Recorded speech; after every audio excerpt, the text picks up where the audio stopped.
What's up there, ladies and gentlemen, and it is time once again to see the playoff stage here at a Galaxy Battle. But this time, of course, it's phase 2, and it is quarter-final day. You got me, Sir Danny, you got Mr. Davis Twist, and, well, today we should have a pretty exciting game of Counter-Strike. Iberian Soul going up against the likes of Sashi, but also, I mean, we could take a look at how things have been going here in the bracket, Davis, and as you can see, man, some surprises, and it looks like you also had a chance to cast a surprise in its own right just a couple days ago.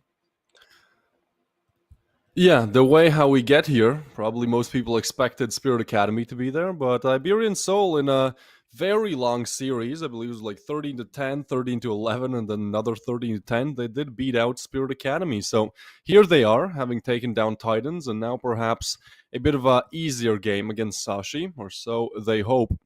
Talking about long games, yesterday was insane, Danny. I don't know if you followed like our little Galaxy chat we have going on for production, but I had 2 games, right? And first 2 maps, 2-0 win, right? But first 2 maps, they both went to double overtime, and then in the second best of 3, we had another double overtime and then another overtime. So, yeah, it was insane. It was probably the longest I've casted series like that. It was like 4.3 hours, I think, for the second map, and I think that will keep going today as well, heading into this quarterfinal. Like, I think this is the most stacked Galaxy battle we've seen so far, just in terms of the teams attending. And I mean, so far, like, results are certainly speaking for it. So by no means an easy game here for the side of Iberian Soul. No, it's right. And I think it's fair as well to touch on their most recent performance because, I mean, this is the sort of situation I was kind of expecting in the long run. And it goes to show that, I mean, this is an occurrence because, I mean, remember, Iberian Soul, beforehand, we had the Movistar Riders lineup. I mean, these guys had salary, they were sponsored and all that. And currently, I mean, these past, 3-4 months, they've actually been playing without an organization. And I mean, it's difficult, right? If you have to play Counter-Strike without an organization, without that backing, at some point you'll realize that, okay, I'm not getting paid for this. Maybe I won't put in as many practice hours, or from a very human standpoint, maybe you just simply cannot because you just don't have the time and day. And as you can see, man, Iberian Soul had a pretty difficult run of form these past couple of months. To be honest, they have been going on a bit of a downward spiral. But despite that, I mean, it's not like Sashi has been playing some good Counter-Strike themselves. I mean, they have been struggling. They have been trying to change up their roster, adding some new players here and there. And going into this matchup, I mean, I'd agree with you, Davis. I feel like Iberian Soul is the favorite. But then again, it's not like they've been playing stellar Counter-Strike. Yeah, that's a fair point. Sashi, though, will move up quickly towards Bananas, so it's a lot of information early. Actually, just disrespecting the smoke. This is so much information. Cabby, unfortunately, does not connect the shot. And now Lucky, forced out by the Molly. They're not aware of Becky, who just farms up 2, farms up 3. Becky on a tear for a quad. And already we have a clip. This and more to be expected out of his best of 3. Becky looking for the ace, and it's given to him.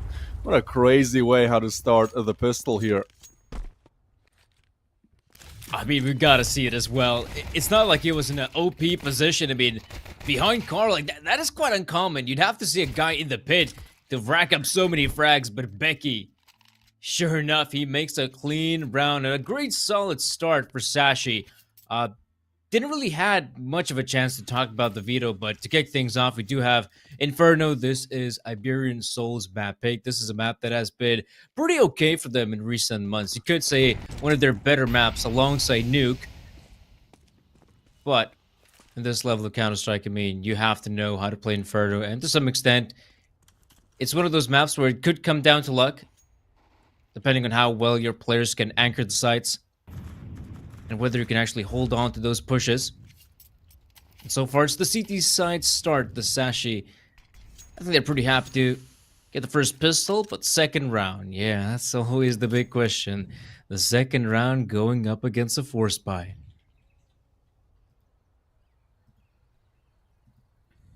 That is an interesting force. Especially on Inferno. I feel like your best option is just to always jump out of abs, but I mean, at this point, that's so expected. And guess who's there? Becky. I don't think I've ever seen like a player get 2 aces back to back at the start of the game. It'd be cool to see that 10. Smoke will come in, and there is help from Lucky as well if needed. Alright, there's a flash, and there is Becky. Actually flashed. Has to duck away, but Lucky helps. That means she actually finds her. Hold on, Sadodo finds another. How? They've opened up the site. And it is a very mean force buy. There will be a boost, but I don't think Camby will be able to spot much. And that's Iberian Soul already doing what they were expected to do in this round, what they wanted to do, and actually a very good chance to convert it as well. Look how far away Iceberg is. I feel like they're just looking to save. Oh man, that is a disasterful second round there for Sashi. Yeah, I mean, I gotta agree with you, man. That was a bit unexpected because Iberian Soul, as we saw, it was the balcony pop. And you had two players from Sashi playing it safe. And I feel like that's the big problem in that round. They played way too safe. I mean, they allowed the players to pop out of balcony, and I mean, that is such an awkward commitment from the T side because you have no idea how close those players are. Is again, you know, Becky perhaps is playing on their balcony. Maybe there's someone, you know, on the balcony itself, right? And it's a very awkward position to make your way out of. But Iberian Soul, they basically, I mean, got out of there scot-free. And then they just had to isolate the duels. I mean, only two players defending the site. And from there on out, yeah, Iberian Soul, once they secure the bomb plant, it becomes almost impossible to lose that round.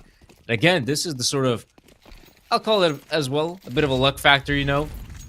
Just hitting the right bomb site at the right time makes a huge difference for Iberian Soul, but it's luckily for them to get to save some of their weapons, so they're straight back into this.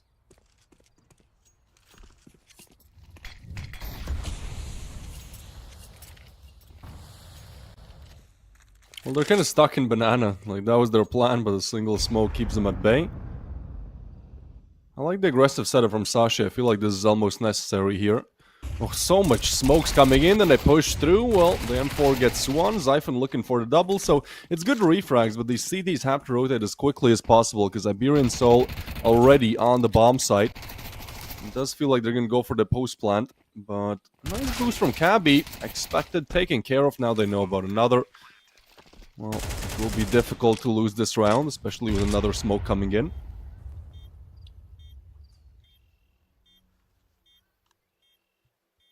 Backside as well. This is, you know, the most optimal way to play the B-bomb side. The crossfire is huge. You need to get those players as close as possible. So that smoke actually might give him a chance to peek. Yep, that's exactly what he was waiting for.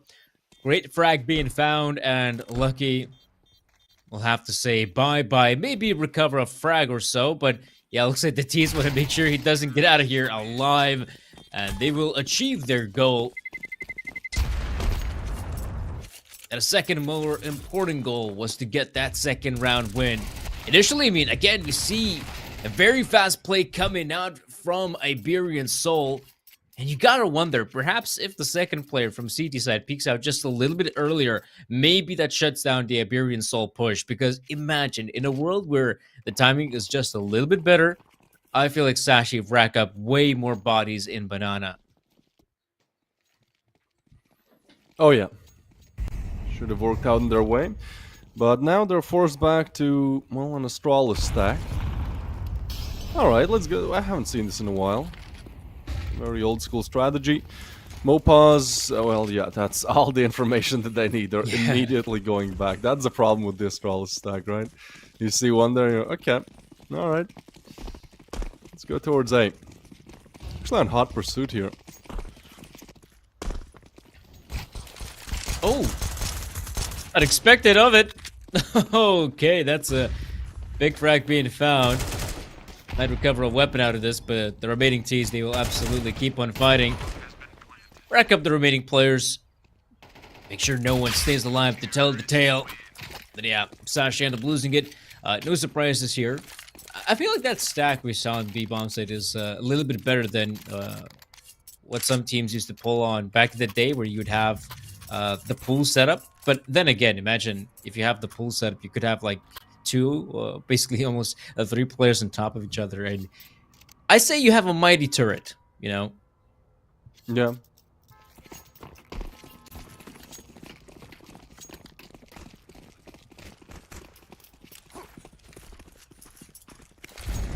Famas on T-side. I haven't seen that really work out. Mopa is at a disadvantage, but oh boy, they've just caught Cabby off guard and they want to keep pushing. This was a side stack as well, so the fact that Iberian Soul are disrespecting it and still making it work, well, doesn't speak too good, but lucky, there you go. A three-piece sprays them down. Alex will get one back, but that lucky three-piece might have kept them in the round, as now they're looking to relocate back towards 8. Becky's in pit. And he has been quite quiet since that pistol round, Ace.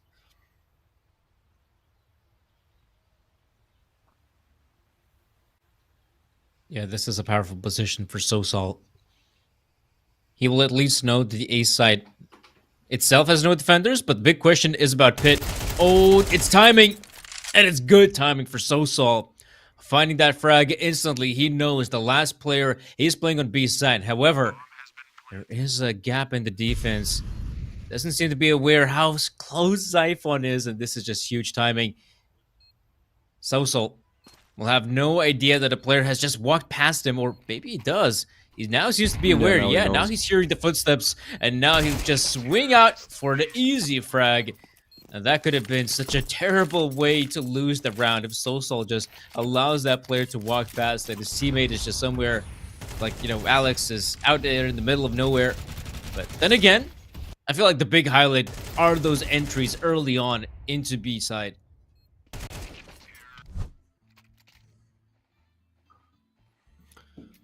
Yeah, Iberian Soul are just looking better right now. I mean, it seems like they're winning out their gunfights way more. I wouldn't, like, praise their strategy department too much. They've literally just picked the site and pushed it for most of these rounds, but it's working. Why change it? Yeah. Could be maybe a little bit of morning game, right? For gamers to 2 p.m. Yeah, the gamers don't usually get up early. I'll give them that. They do enjoy playing late into the evening.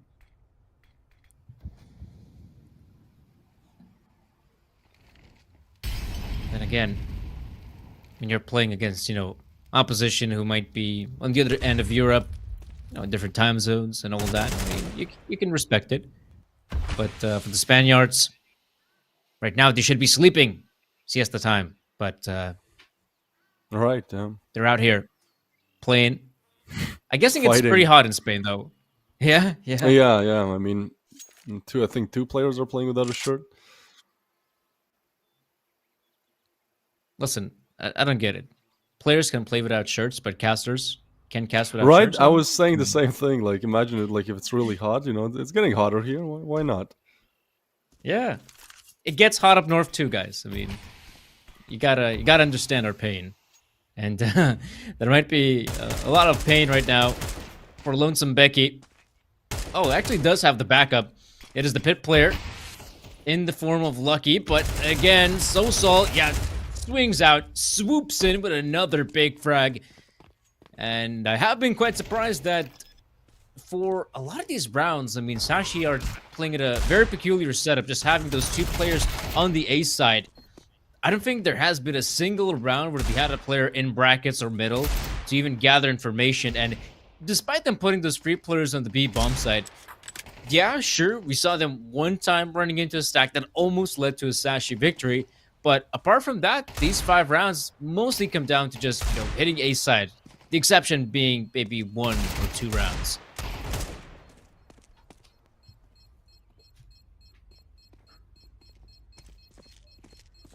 Yeah, right. I mean, again, it's a very simple man there. Not really thinking about it too hard. Which is interesting, because normally on Infernal, like, you go super tactical, right? You try Mm. to pull out of the tricks from your sleeves, but no, they literally just playing it like it's Dusty. Pick a site, attack it, get the headshots. An interesting approach. Maybe that's throwing Sashi off guard a little bit, right? They're expecting this first minute to be utility war for map control, so they see the first burst. They're like, surely they're not committing to this, like 25 Mm. seconds into the round. And guess what? They are, and they are converting the shots as well. So 5-1, and I think this tac pause is very well placed, right? This is where you want to start figuring out, hey, can we actually maybe win this map? Can we put up a fight, or should we just worry about Mirage? This is still the CT side of Inferno, and if anything, Sashi could still perform quite well, I feel like. This is perhaps the upgrade they needed, bringing out the AWP in the hands of Lucky now. Usually we haven't seen in but I feel like this time,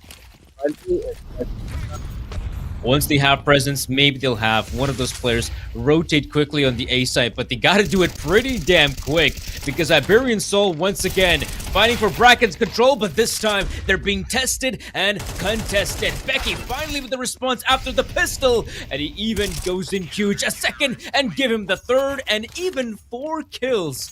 Okay, if Becky's having a field day on A side, racking up these kills, then no way in hell is Iberian Soul winning a round.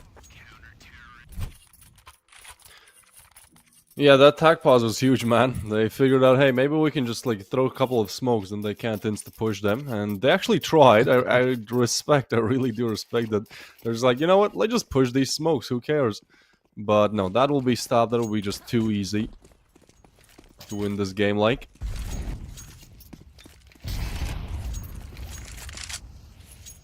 So, Sashi, this would be the time to make the comeback. And seems like Iberian Soul will be slowed down a little bit, although no, they still pop out. I love how aggressive this is, but still, Zyphon and Becky, they still have the setup. They figured out this trick, and this is where Iberian Soul has to show us a different type of an attack. I'm expecting a lot more slow in these next upcoming rounds. Yeah, because right now, Iberian Go, yeah, they've been just pushing all out. Super fast plays, to be honest. And on some level, that's usually how it goes about in, top tier Counter Strike. I mean, if you have your entry players like we saw Davy G just doing phenomenal work with the AK-47, finds those opening frags. I mean, from there now it becomes a no-brainer to just push onto the side, especially if he has backup close by. And in this case, yeah, the Iceberg as well as Becky combo is almost impossible to go up against if you're left in a 1v3. But yeah, I feel like this has been, a good change up from Sashi. They've now been focusing a lot more on trying to hold on to brackets. Makes sense. That is still a very important part of the map. And as we saw as well, a bit of a change up towards the B side of things. Now, initially they'd put, 3 players on B side early on. But now you can see, 3 players come in, they chuck in the grenades, and then the third player is almost instantly rotating back towards B side, holding on to middle. And I feel like this has been a pretty good change up, netting Sashi a few good rounds. But I still feel like, Iberian Soul, they still have some juice left in the tank. Some gasolina, if you will. Yeah, certainly. They're just looking to find a way how to light it. It has been slow. I feel like especially when you're playing your first game, right? It's your opponent's map pick. I believe you've done a little bit of aim practice, but nothing else before. It just takes some time to warm up. I kind of actually agree with the notion that sometimes it just takes like one whole map to warm up. Twisties was the first I was casting with him. He was like, you know what? Yeah, sometimes it's just like second map is going to be different. They're going to come back, and I was like, no way. They've been playing horrible today. And yeah, it actually happens more often than not. So we're still stuck in the first half. Tech pause ongoing as it's resumed. I think Sashi are in a great position to start making that comeback. This will also be Iberian Soul with their backs against the wall economically. But good utility. And so far they haven't even needed that, right? They've just pushed in, thrown a couple of smokes. So I think the Spaniards definitely playing how you'd expect from somebody from that region, right? Fast, passionate, aggressive. It's working out though. And then Sashi figured out how to shut it down this time. Sashi want to take some aggression as well. But Davig will find Iceberg through the smoke. So that is a player lost. And at a disadvantage, Becky wants to push up abs, but Saucel sees him. And this leads to this awkward engagement.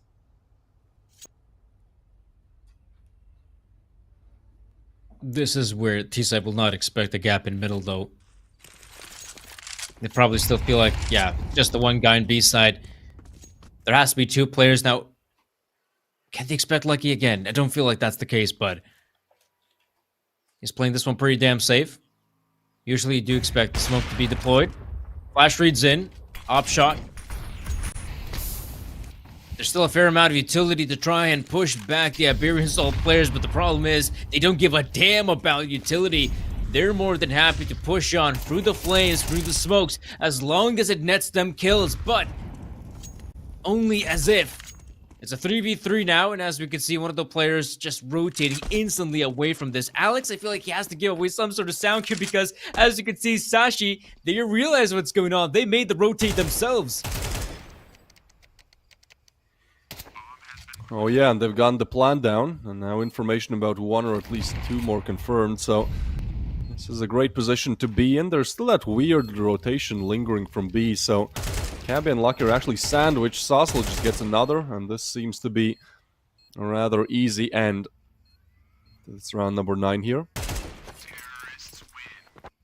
You know what's interesting? Iberian Soul have 62% win rate on the CT side of this map.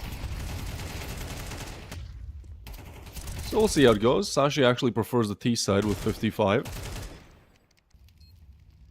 think it might be just both teams playing on their better sides now.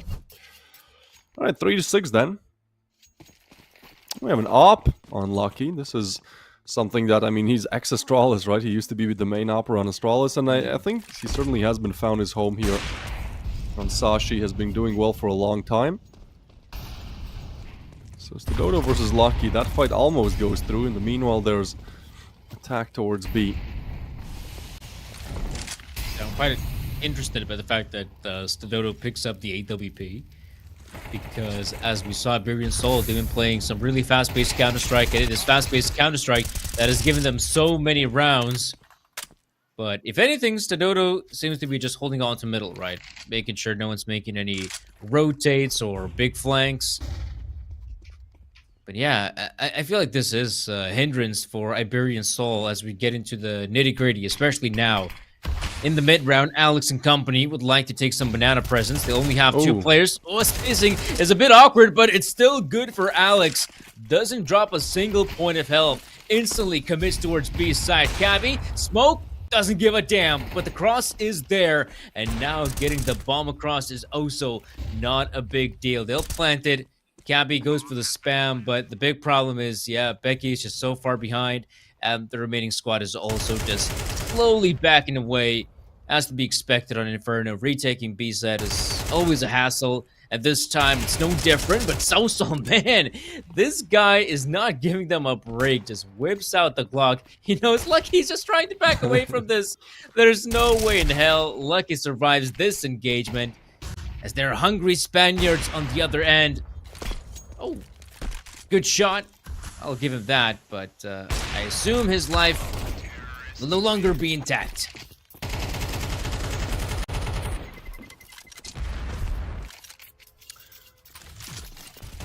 Yeah, no, this is a great start for Iberian Soul. Sashi was starting to make that comeback, but honestly they can't hold on when these fast pushes come through. We see that time and time again. I think it might be one of the quickest Inferno games if you just look how long the average round takes, right? I'm not used to it, man. I'm used to like 40-second jam times. They're just hunting them down. And now just the 5-7s for Sashi. This should be 8. And at 9-3, you just go like, okay, well, this is their map pick as well. Surely there's no comeback. You say surely, but yeah, I mean, yesterday we always had a make some 10-3 mistakes. scoreline. I had like remember I was telling you about those double Oh, overtimes. no. It was 10-3, and Yeah. then it went to overtime one, and then it was 15-12 in overtime one, and then it went to double overtime. So a lot of fun like that happened yesterday, and again, I feel like nothing will really change for today.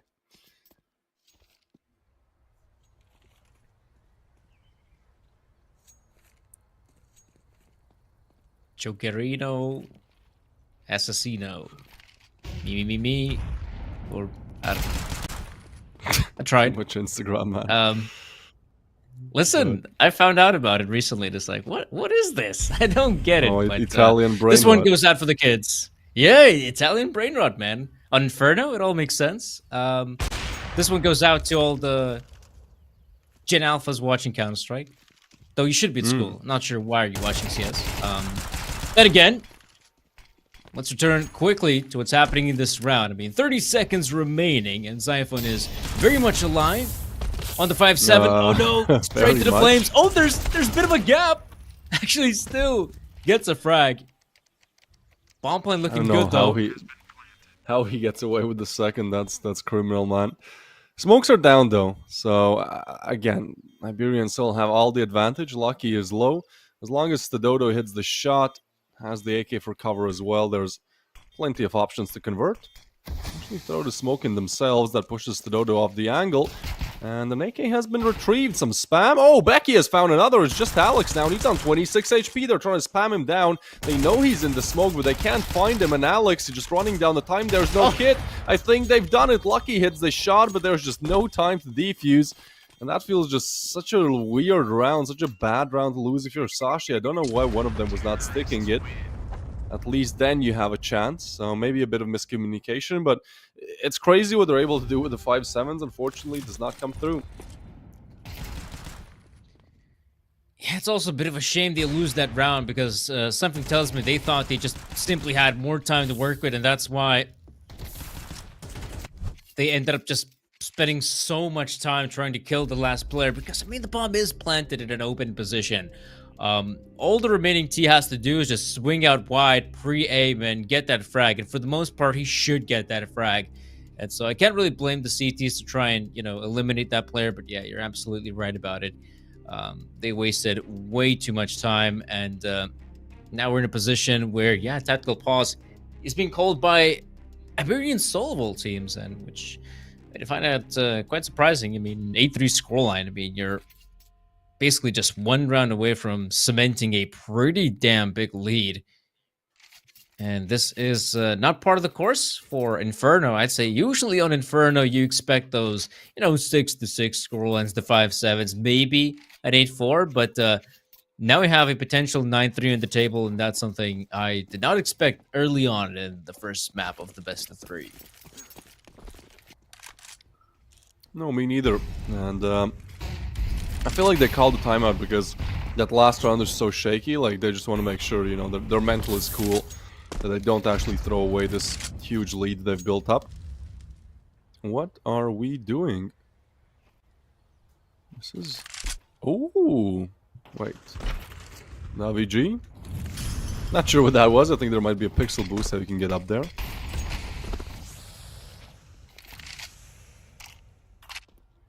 Okay. Let's see what's going to happen from here on out. I mean, this is... Much slower. Yeah, way slower, in fact.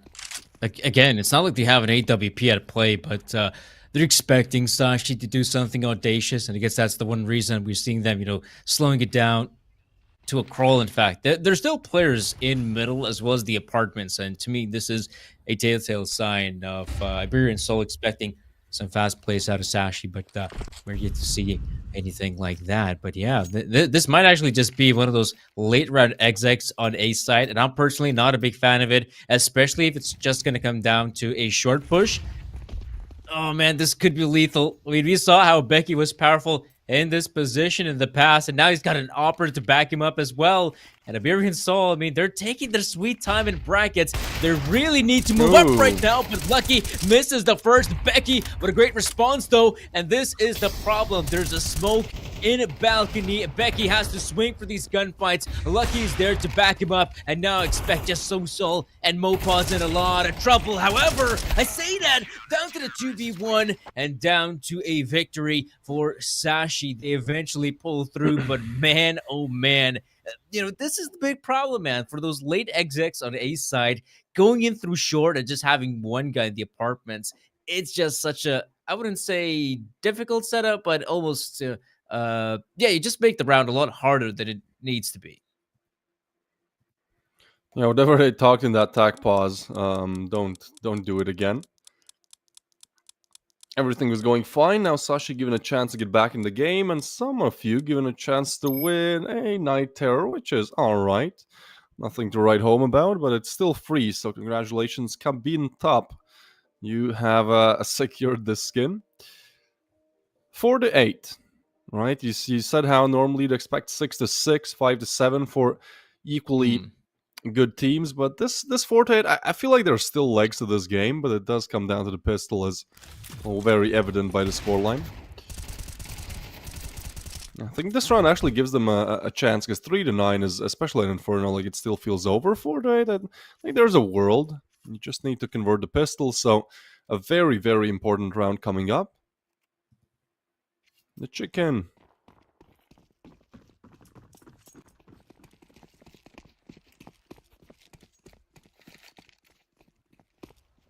Not sure what he's pecking at.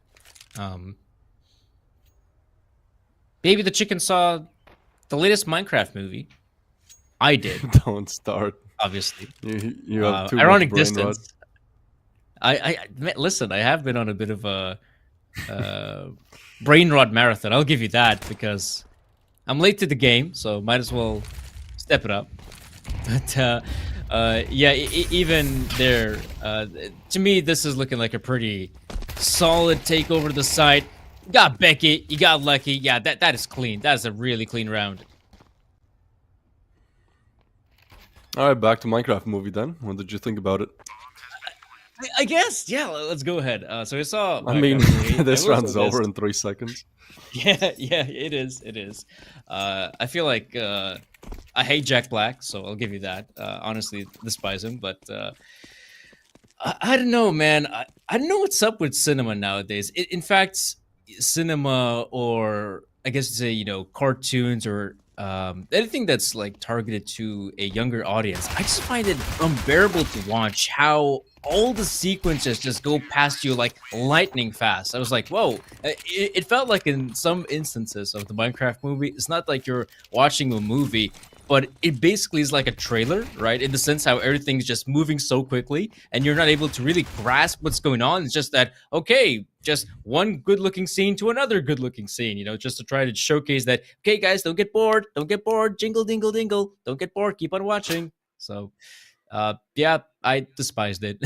I mean, is there anything much more to add? I don't know.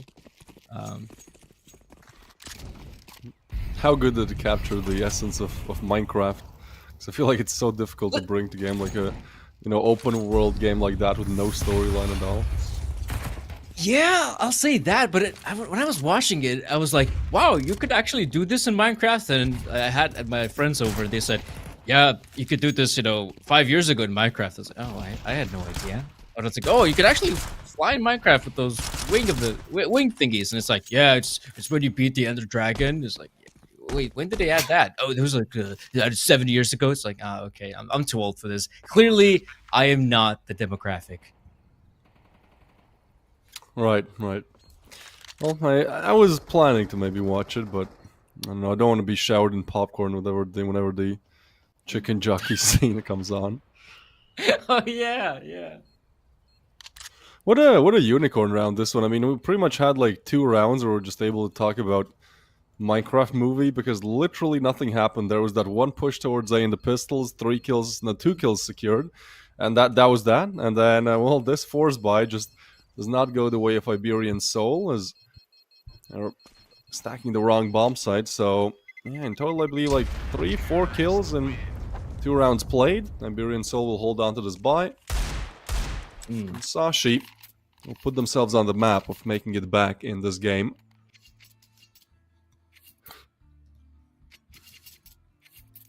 Yeah, just about now you could see at least Iberian Soul, you get to keep, you know, their upgraded weapons, their pistols and whatnot, which could really come in handy. This is one of those rounds where, if I was, playing with my friendos, the same ones that watch the Minecraft movie, by the way, so shout out to them, my stack. We definitely go for like the apartments push, right? That makes a lot of sense. Close quarters, you want to get up close as possible with the 5.7s, the MP9s. That is a lot of intel for Stadodo early on. Obviously, it's a minute and 30 in the clock, so there's always a chance that T players will rotate away. But that's actually really cool, clear with the nades. Not only using the Molotovs to try and flush out the players, but on the side of Sashi, you definitely want to clear out apartments just in case there's anyone lingering about who might try to go for a flank. Clear out this area of the map before you do anything else.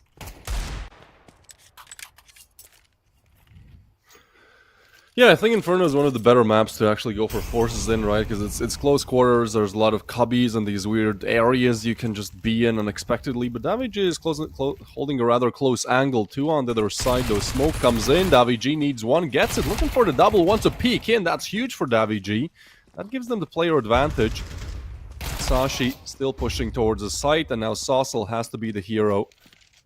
Sashi are still going to throw in the smokes, and that's a huge smoke, isolating 2 of these players. They need to now push through. Saucel still gets the frag with the deagle, but Becky and Lucky are there, and Lucky will find the last one as well. It's a very valiant attempt from Iberian Soul here, getting down 4 players, holding it down to a 1v1, but ultimately the rifles reign supreme. Yeah, but this was such a risky round. I'm not really sure why Sashi again just tried to, with just 30, 40 seconds remaining, push onto a bomb site. Again, lacking information on Inferno is such a big problem for, the T side. There's always the chance you might run into a stack, and luckily Sashi, they avert disaster, but we were really close to seeing Iberian Soul with a 9th round and a pretty big round win as well. Momentum breaking, if you will. And we do have some of those tech issues once again. I'm not sure if it was Becky who suffered from the technical issues in the first half. But yeah, I really hope that he'll get back to the server. He's been doing a pretty okay job for the squad as well. And yeah, a bounce back is definitely on the table for Sashi. This is going to be a really interesting clash of playstyles because we saw Iberian Soul, going pretty fast pace, not slowing it down. Whereas Sashi, their T side, I'm looking at it, and they're definitely taking a much more methodical step on their approach. Clearing out the angles, using the smokes, executing to bomb site with its 30 or 40 seconds remaining. So it will be a pretty cool clash of styles, I guess you could say. But Iberian Soul, one thing they absolutely need to try and do here in CT side is make sure Sashi don't get in their groove, because you want to play aggressive on the CT side. You want to make sure that those players do not have a chance. And as we could see, a chance they will get because Becky back in the server. We should be good to go here, guys. Yeah, I always feel like tech pauses change momentum more than tag pauses do. I don't know why. They're like longer, they're more unpredictable in a sense. I think it gives more time for players to reflect. It has been interesting series so far, right? 8-4 first half, Iberian Soul looking really dominant.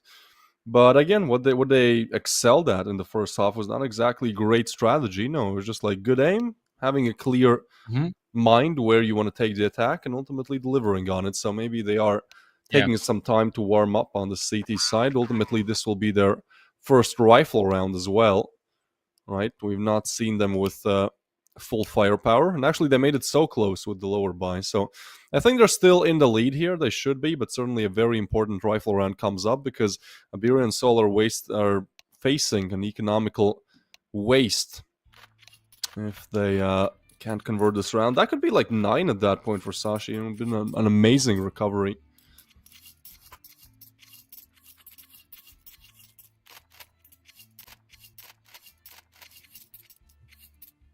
Yeah, the first gun round of great importance, as we know.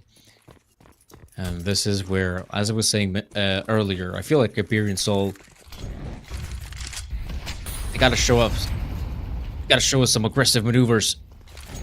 Don't allow Sashi to get comfortable, because that's exactly how you counter a more, stylistic attitude of playing it safe. It is by playing straight into their face. But it's a good start early on for Sashi, a 4v4, and they also get banana control. But Becky is just on the lurk, hoping to catch some of these players off guard, and something tells him he might have heard footsteps. He's keeping a very close eye on the apartments, but So, yeah, this is key. This is such a great position, and luckily, yeah, he even hears the footsteps as well. This might actually prompt someone like So to play aggressive or allow Stadodo to rotate away, and yeah, this is exactly what we're seeing from Iberian Soul. Yeah, and by the time the execute comes in, it will be Iberian Soul with a triple man defense on B. Smoke towards 2-2, one towards third. Leaves Mopus isolated. The mollies actually force him out as well. That's a good utility usage, but the CT smokes certainly help as well. So side difficult. The clear flash is good. DevAG there with the double, almost a triple. Camby gets him back, but now it's a 2v3. They're low HPs, 30 seconds to go, and they're surrounded. A very difficult round conversion. They're not even aware that Mopaz is still on site, and Camby will get one, but only one. Iberian Soul have put the 9th on the board. That was a really good rifle round that I almost want to say just comes off of the information that was gained from apps, right? Because without a triple player setup, you probably wouldn't go for some of these aggressive plays like DaVG did. Like, really, the round could have been completely different if they did not have the right call. So, good on Iberian Soul. They break this win streak of 3 for Sashi and still look to be the leaders of this game. Looking to actually move up to 11 if they can just get past these rifles. Tech 9 and a Mac 10.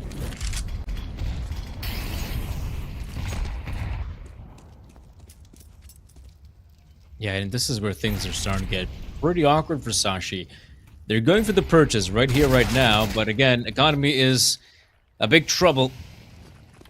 If you're not able to keep a close eye on it and you lose some important rounds, then you might be in the bin. And as we could see, yeah, losing that first player, fair enough. I mean, Becky wanted to take and be proactive in this round. Wanted to get an advantageous position early on, but the problem is he goes down. No chance for a refrag. And Sashi, they're back to square one. And they haven't even taken any banana presence, which is key on a map like Inferno. And luckily, they will not be contested by any of the smoke so far. But look who's here. You got Alex with the incendiary. You still have Mopos with an incendiary of his own, and if they time this one correctly, they could inflict a lot of damage on these players. Oh, okay. Looks like the AK-47 will do all the talking. That's one incendiary out of the equation. So once this one's out, they'll push through. Mopo's in a good position on second oranges, but the team frag, no big deal, but he has to survive right here, right now, and it's simply not looking good enough. Big frag by Lucky at a 2v2 on B side.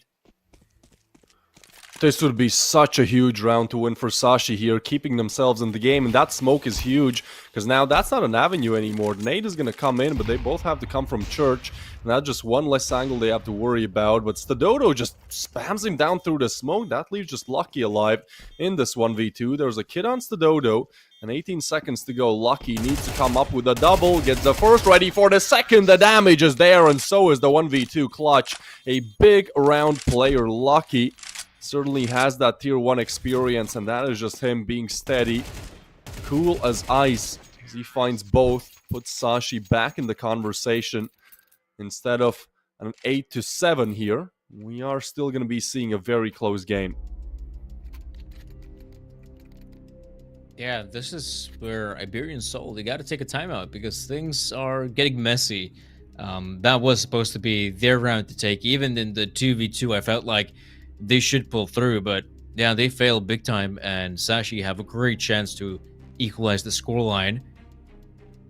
It's so awkward, in these late round situations. I feel like it's more about the economical game for the most part, more than anything else, because we know how close you could get to your opponent in CS2, and this is a great example of it. Despite the early lead, if your opponent is able to win, the first pistol, the first gun round, and basically they're already breathing down your neck. And so Iberian Soul have to take the loss here in order to keep on fighting.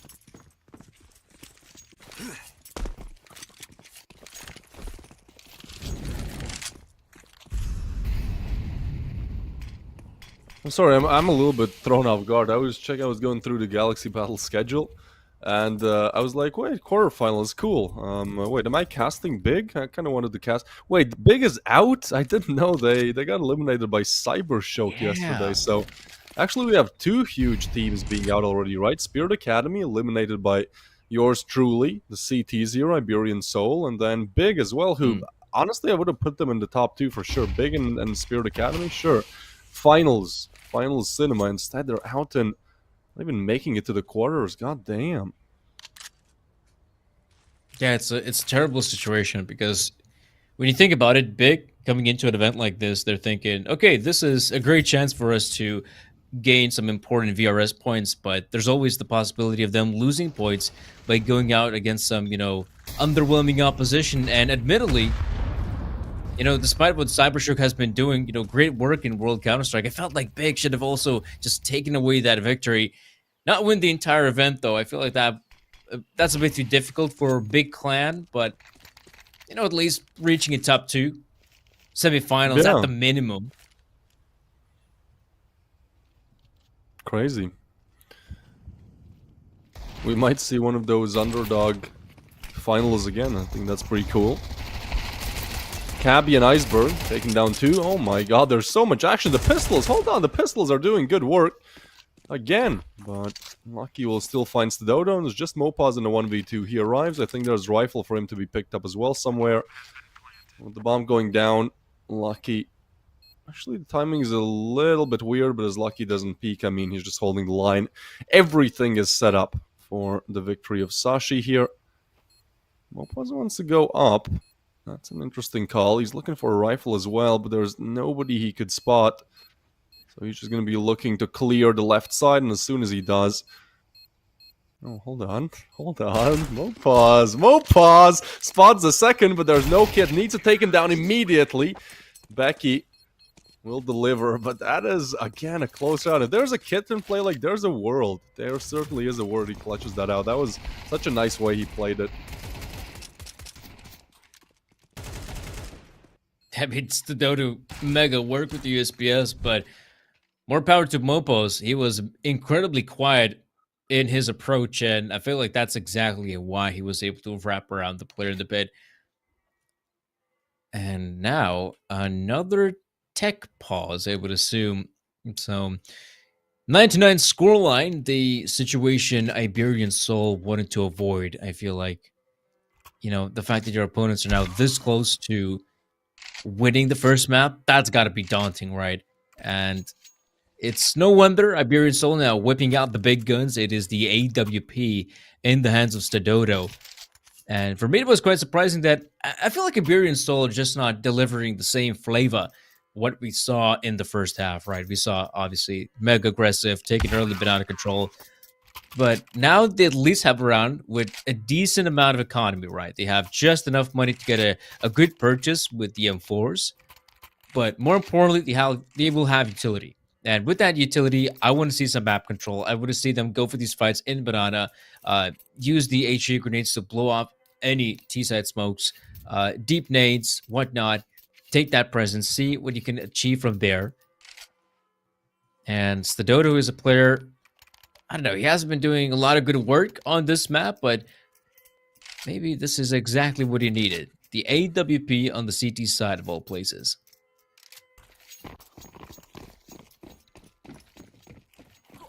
Yeah, alright. Let's see how this one goes. He has been delivering so far, but I feel like second half has kind of quieted him down a little bit. So maybe Iberian Soul do need like a change of approach. Put an op somewhere where they won't expect. Going for the jump, just holding it. But yeah, we get to a much slower playstyle here. As Sashi are not really big fans of just taking a side and pushing it. will be warfare for banana control. Zyphon actually burns and suffers quite a lot. There are a lot of flashes come through. This is the good old utility wars that will force the CTs away from the angle, giving Sashi a chance to approach towards B. Actually, Iberian Soul, for some reason, go for a call that, hey, they might just be faking out a banana. Let's try to force some players towards A, perhaps. Zyphon keeps them busy. But Sashi, actually, the call is there. They are moving back to A, and Iberian Soul are moving back to B, so very wild calls here.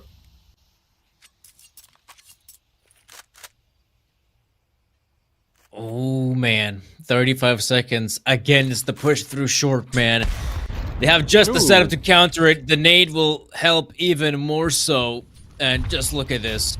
Iberian Soul, this is a round they cannot mess up. They have all the players, great positions as well. They should be securing this one easy peasy. And there we go. Iberian Soul only dropped the one player. Perhaps the banana call could have been a better choice for Sashi. The banana phone was ringing. And it called them to hit B side, but they decline. And they get wrecked over at short. I feel like they just drew it out for too long. Right, the reads were there by Iberian Soul. You're not really fooling anyone by having one player shoot at the AK towards B and throw smoke. There was just not enough confidence seen from Iberian Soul. Alright then, well, they're still the leaders. Well, Davis. I mean, Alex, when he was in NIP, like, this is things that he would usually do with the NIP squad, you know, 30, 40 seconds remaining, going for that porch hit.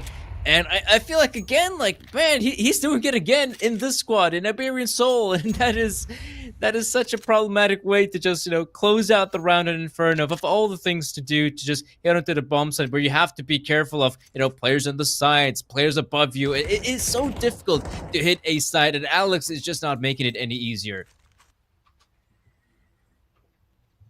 Yeah, his good efforts are rewarded as well. Now we have just Mac 10s and Tech 9s, so Davi G, he is somewhat isolated now with the smoke being laid down. Actually needs to get away. They'll try to rush him down. That's huge. Cabby finds the first. The reload now is heard, so Zyphon pursues that as well, and that is nasty. Two players caught off guard. The op misses, and this seems to be a disasterful round for Iberian Soul. Saucer will find one, but it's only one, and now the B side is completely open. Iberian Soul have to go for a save.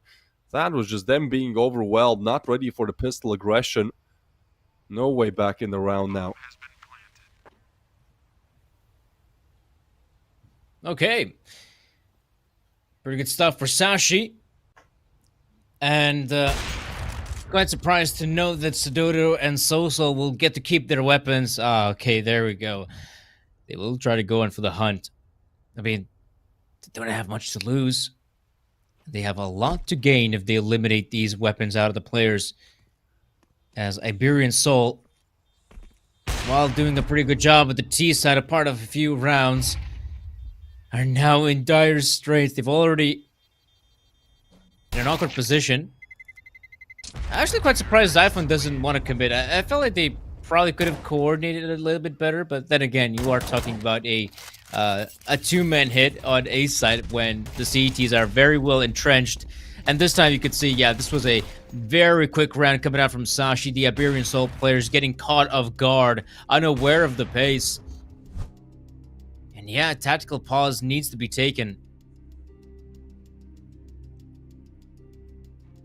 Shout out to Counter-Strike Sourceman. Oh yeah, we have a lot of this memorabilia littered across the map. I saw some cool ones on Train yesterday. I didn't even know, but on Train there are like 6 different references. It's pretty cool. Please just don't show the creepy lady on Inferno. Evolution Cast, he loves... I don't know if you know what I'm talking about, but once you see it, you can't unsee it.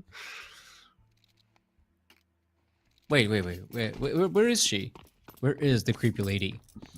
I don't know if Evolution can hear us, but perhaps they'll show us. If not, I'll show you a video. It's right below the window in apps. But that's not something you really notice. Alex, hold on, what? Okay, alright, you're talking about Alex bringing the impact. being the impact, literally. Well, Hmm. that's crazy how to open things up. I think the round is done already. We see really like dominant rounds, but they're back and forth. Mate, this is such a huge start to the round. Alex goes for a pretty big spam, gets rewarded with two dead players. And yeah, this is where the remaining Sashi boys, Becky and Gabby, they will attempt to go for this, but this is turning out to be a mighty clean round for Iberian Soul. Not dropping a single player. Oh, Yeah, now I see it all. Yeah, I get it. I get it. Yeah, yeah. I'll have nightmares now. Not only nightmares from the Minecraft movie, but by that the lady as first well. time, the first time this happened, I was like, we were still doing Prodigy series back then, and there was solo cast, and I think it was my third best of three of the day, and I was like on the third map, I was just like, kind of zoned out a little bit, and Evolution just kept going back to it, and I think that broke me. I have PTSD now. There's also one in church as well.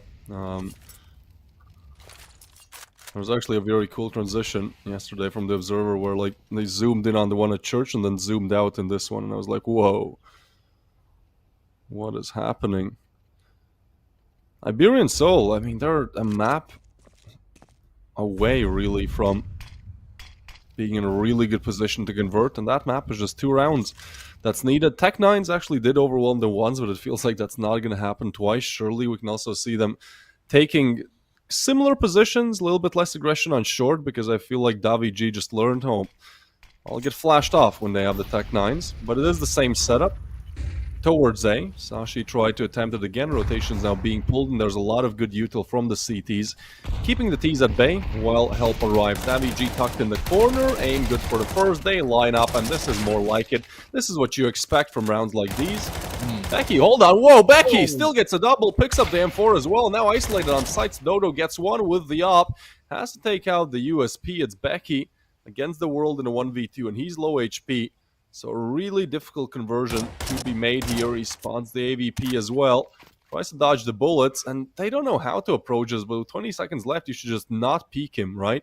That is your number one goal here. Just stay alive or double up, tag team him, put the 12th on the board. Good stuff by Iberian Soldo, but Becky, I mean, he made it really close, and I think Becky has also like been a great addition to Sashi, right? I think he used to play on Preci, certainly a lower caliber team. And he was one of, like, almost always he was the guy you see at the top of the second frag, third if he's having an off day, right? So I think hmm. he has been a really good addition to this Sashi lineup. Nevertheless, that same lineup is 1 round away from losing the map of Iberian Soul's pick.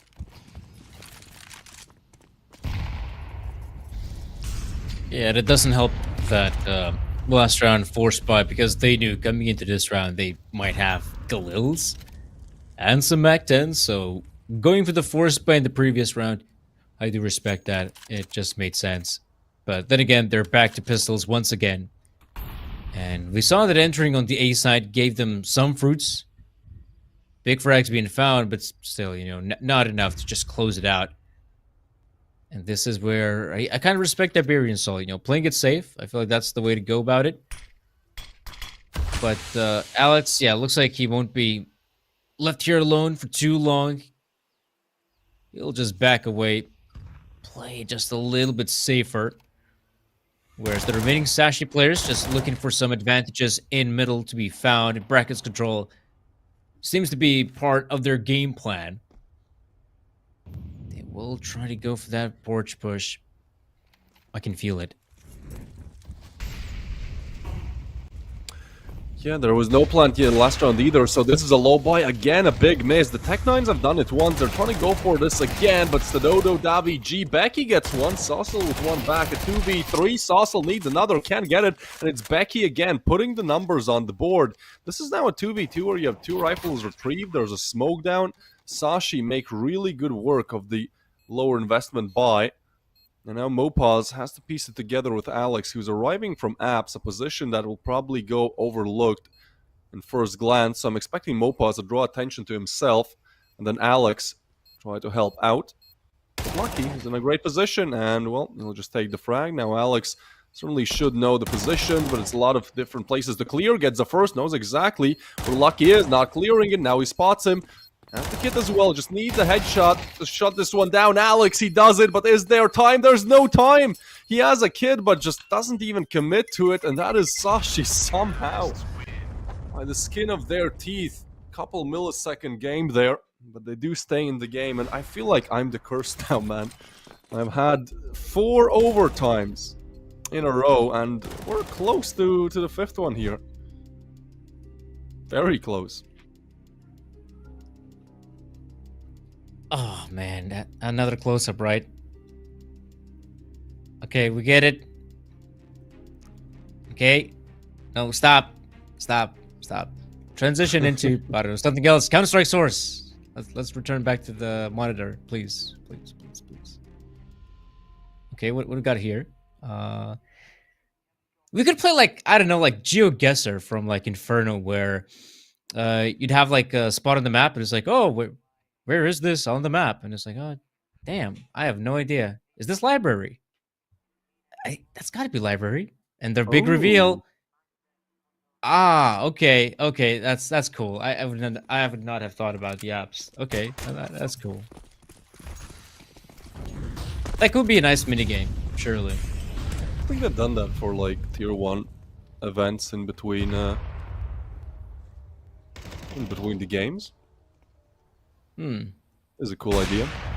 Boom! Stadodo opens things up. Becky punches one back, but this is aggressive, this is fast.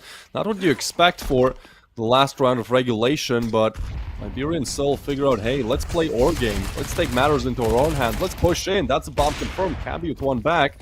Stadodo with some pot shots through the smoke, but the bomb still makes its way onto the site. The plant will be going down, but this time a 2v3. Molly comes through. Cabby and Lucky have to piece it together, and we know Lucky is a clutch player. Cabby has been having a much slower game. So this would be the perfect round to redeem himself. Smoke will block off Banana, meaning that Cabby now is isolated on the site, and as soon as they clear him, we'll be swinging together. Cabby needs a frag and gets it. Now they know the clear comes through. Cabby comes in with a double, and it seems like, again, there's just nothing they can do. I mean, yeah, that is beautiful stuff from Cabby. And we are going another overtime. 5 overtimes in a row, man. Can you believe it? Wait, I might be wrong, but I felt like the CTs had a Molly in the retake, didn't they? Okay, I think they might have, but anyhow, that's just, man, that's dissatisfying how it went down there for Iberian Soul, because we saw the Sashi setup, right? They go for the crossfire setup by having, one player in dark, one player in banana, and the big problem is when you have these sort of setups is that if this happens, against an opponent that still had a pretty okay economy, or it happens early on into, let's say, the round, so there's a big chance that the CTs will still have some bits and pieces of utility remaining, like the smoke grenade, like a molly, or anything like that. So you can very easily isolate that player. But for me, the most surprising part was how easily just Cabby just killed every single one of them. It was basically a 1v3, how he played that one. And they just kept on walking into his crosshair, and that just wasn't good Counter-Strike, What's going on here? Alex goes for the swing, loses the fight. Stadodo just nowhere nearby. Yeah, an awkward way to lose. It is a little bit ugly. I feel like Sashi are way more consistent. Like, they haven't had insane rounds. They also haven't had really bad ones. For Iberian Soul, we've seen greatness all throughout the first half, but the second is just so much more difficult. It seems like Sashi have finally taken matters into their own hands. They come back from that 8-4, but Iberian Soul, see, they push up. They're still staying with this aggressive approach. Sashi are no stranger that working from a disadvantage. Mopaz spots them, but now he's isolated. Molly is good, they still swing out, and Mopaz goes down. Lucky does take the dink, and Stadodo finds Zyphon. So, with the bomb being dropped, they still have to figure out where to piece it together. Good timing to find a player. Becky gets one, looking for the second. That's information. They know there's only one on A now, so they actually want to go towards short. Saucels is forced off the angle, and Stadodo relocate. They're just pushing in. Oh my, they're not even clearing many angles here, but Becky gets one. Dodo now disappears back in the smoke, but Iceberg, I think, should be getting the plan there. What are you doing, Dodo? Not expecting Becky to be there, and that is another big mistake from Iberian Soul that can only be helped, that can only be changed by Alex if he can piece together his 1v2. But look at this Sashi setup, right? Everything is in their favor, and they're not popping up their heads until the very last second. Alex actually has an interesting clear here. There's a world where he spots both. Alex gets the first. He's aware. Oh, Iceberg will be shutting it down, and that's Sashi. Again, 4 rounds in a row at this point, just recovering from a disadvantage and putting the 13th on the board. Good stuff, man. Yeah, and despite, Davi G's best efforts, it still wasn't enough. But man, I'm quite surprised as well that Sosol, while he's being on the side, just not able to find the impact. I was so sure that he could find at least 1 or 2 frags, and that would have been Iberian Soul's round to take. But now, things are getting rough. And as you can see, Iberian Soul making some big mistakes. Mistakes that will cost them if they keep on making them. If anything, Dodo keeping on to the sniper rifle. I don't know if it's been that effective. That would be worth keeping, but might as well. But you can see Iberian Soul, they're playing this one super safe. I mean, still keeping on to that free man setup in the B side. But hey, it's the Dodo. If there ever was a time to shine, this will be it. The question is, who will peek in first? Will it be the Opper or perhaps someone with a rifle? Instead, we're seeing some action in Banana, and Dodo forced off the angle. Iberian Soul are amazing in getting these opening picks, right? Just aggression, Sashi don't expect it, but the flash is good, and Davi G gets another. So this time, Sashi have to recover from an even bigger disadvantage. A 3v5 needed, they decided to push on, execute. Iceberg, wait, he gets one, and that lurk smoke is huge. Becky gets a drop in the sight. Oh, Becky, he could be doing it all here. Instead, it's Dodo finding him, and that lurk is shut down. So Becky, as good as he has been in this game, just unable to keep these star-like performances coming, and Iberian Soul finally, after a 4 or 5 round losing streak, will find a way how to convert. Put the 13th on the board, equalize. Man, I don't know what's going on anymore. It's crazy how close these playoff games have been. All of them, at least all of the ones that I've casted. I really feel like we're going to have the most entertaining semis and finals yet in this season of Galaxy Battle. They're incredibly close and exciting. I mean, I'll give you that. Some of these rounds have definitely been worth watching and keeping a close eye on. You could say, Inferno doesn't usually lend itself to some interesting early duels, but in those post plants, when the retakes take place, or even on the site hits, it is quite a feat to watch. So, it's the Dodo. Once again, being flashed off the angle. Doesn't help that he has already lost one of his buddies in Boiler. Unable to help him out.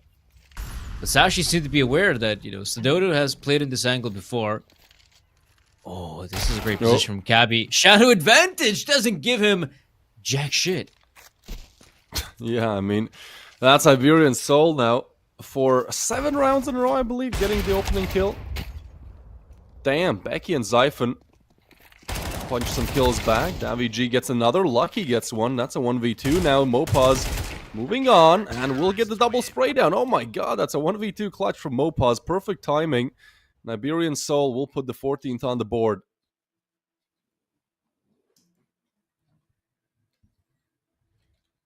Yeah, that's pretty big. And of course, guys, for those who are tuning into the broadcast, thank you for joining us. Galaxy Battle, we're out here doing events, so be sure to support us. Follow our social media page. We'd really glad if you could do so. There are the banners you can click down below, and of course, you also have a chance to participate in a giveaway. So if you're watching the stream, you're getting channel points, and also you can participate in some of the giveaways that are going on with those channel points, and you could be someone like Max, which I would assume Max Wanted, something like that. Gets an M for even as leaded glass skin. So, keep on watching the stream, participate in the chat, participate in some of the, pinned polls that are taking place. Get some of the points, get a key, give away, watch Counter-Strike. That's it.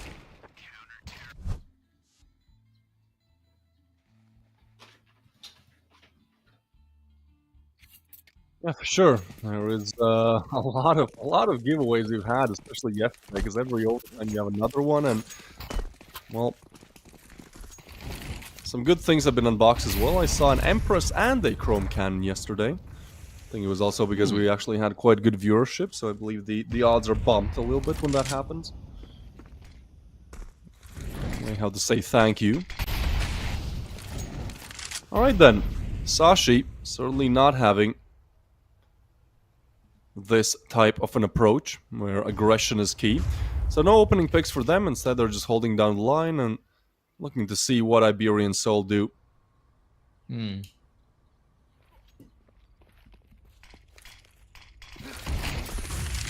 There you go, Maul is being deployed. They'll force Iceberg out of position. Oh no, he bumps into his teammate. Miscommunication. One of them wanted to keep on fighting, the other running away with the tail between his legs, and that's awkward. Cappy, though, might just deliver. Oh, the lethal blow. That's it. That has to be the round solidified. Unless Sosol comes in huge, but not against Lucky, as he has been playing some tremendous Counter-Strike on A side, and with the bomb being dropped, I feel like this has to be goodbye for Lonesome Alex. Just a 1v3, trying to change up the pace, moving in quickly.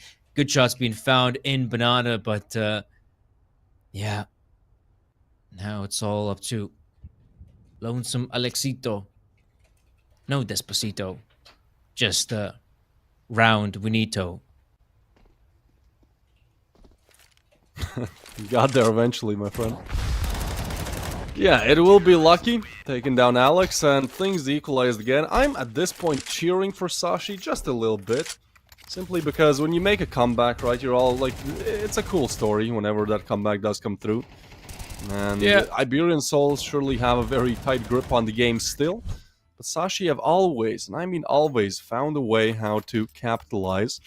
A flawless second half would be needed here, and this is the CT side where they only got 4 rounds in the first half.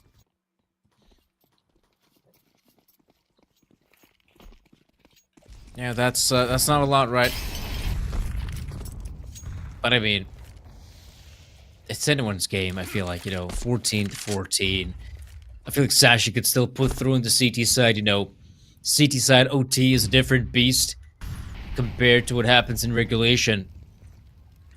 And as we could see, this is now Iberian Soul potentially hitting A side once again, but it's a lot quicker. Becky overwhelmed that he usually is your man to find at least 2 big frags. Not this time, though. This time it will be Alex and company taking full control of the A side, planting the Spanish flag as well as the bomb. And a 5v. Okay. Make it a 4v3 retake. They could attempt to go for it. Even if they lose this round, they'd have just enough money to get a purchase going. Mapas, I mean, this is a great position. They will not expect him at all. Oh, wow. Easy frags being found. And yeah, that is... okay. Whatever. Let's try. NT. We are 1 round away from a double overtime, and I don't know what it is, man, but something's off. I'm in a different matrix. Like, Okay. I've had at this point, from the last games of the Cast and Galaxy battle from yesterday and today, if this goes to double overtime, I mean, from the last 5 maps, I've had 5 overtimes, and 3 of them were double overtimes, and it's gonna be 4 if this one goes the distance as well. If Sashi are able to fight back again, put themselves in an equal scoreline. That's so much util damage on Davi G. What they wanted. M4 is certainly going to have an easier time. And oh boy, Iceberg finds a perfect time to peek. So Mopaz is super low now as well. And they just have to retreat back with their tail between their legs. That is a rather diabolical take towards Banana. And now they're just scrambling. Now it's like, wait, do we want to go back? I mean, somebody is low. Maybe we want to send somebody towards B to fake it. No, seems like the bomb is still going to be committing. So Sashi will have 2 players there. Good, nicely timed smoke. will mean that the players are kept at bay. Yeah, as well. They have plenty of where that came from. Gonna chuck in the incendiary. Flashes from Xiphon. And now the rotates are also moving in quickly, but it is Xiphon to go down. Luckily, Iceberg comes in with 2 huge frags, and he tries to split them both apart. But Iceberg, he's struggling, but remember, he has teammates moving in quickly, Right. so even if Iceberg goes down, it will be the teammates to close it out. But 15 to 15, Twist. It is another set of overtime. I heard you left those. It's no wonder you're getting more and more of them. I honestly at this point, like I'm not a big fan of the double overtime, but this is what it is. Like, from the Okay. viewer's perspective, for sure. Like, totally, this should be happening in good semifinals, in good quarterfinals, and in good round of 16s, even. So, it is cool. It is cool to see. Hopefully, no double overtime or overtime next map. That's my only kind of ask here. But yeah, this Hmm. Inferno has been a banger already. Next up, we would have Mirage. That's a map where Sashi actually has a better win rate than Iberian Soul, so I am a little bit worried, right? If Sashi can convert this map, how big are the chances for Iberian Soul to convert the whole best of 3? But Nuke would be up next, and that's actually an 81% win rate for the Spaniards. Hmm. So, um, yeah, it's still looking like they're in this game, but I feel like converting Inferno would certainly make the best of 3 so much easier. And we have another tech pause. So, hour and 30 minutes for a game is now normal for me. This is where I've arrived. Okay. Um, I feel like when you think about it as well, like if there's ever a chance to get OTs, I mean, overtime is, it feels like it's the perfect map, right, for it. It feels like you can be pretty damn back and forth on both sides. And I guess this is a telltale sign that the observers would rather have us talking about fruit than Counter Strike Yeah, or you can slice them, by the way. interiors. Yep. Fruit Ninja. That's a Yeah, banger. no, no. Any old heads out there? What's that though? That I cannot fathom. What's the point of having a watermelon? What is it even? It looks like a vase you, almost. you never put your That's not a watermelons in pot. vases? I'd need to have a big enough vase, man. And that's That's a that's good pretty point. damn heavy. Yeah, not sure what's happening, what they're cooking there. Not sure what either side is cooking here either. Like, it's one of those games where you see a couple of rounds from one side and you go, surely they should be winning the whole best of 3, and then a lot of mistakes really Yeah. we've seen from both teams, right? I think their ceiling is very high, but just gotta work on ironing out the problems that they've had. Xiphon is pushed up towards Banana, so that's map control.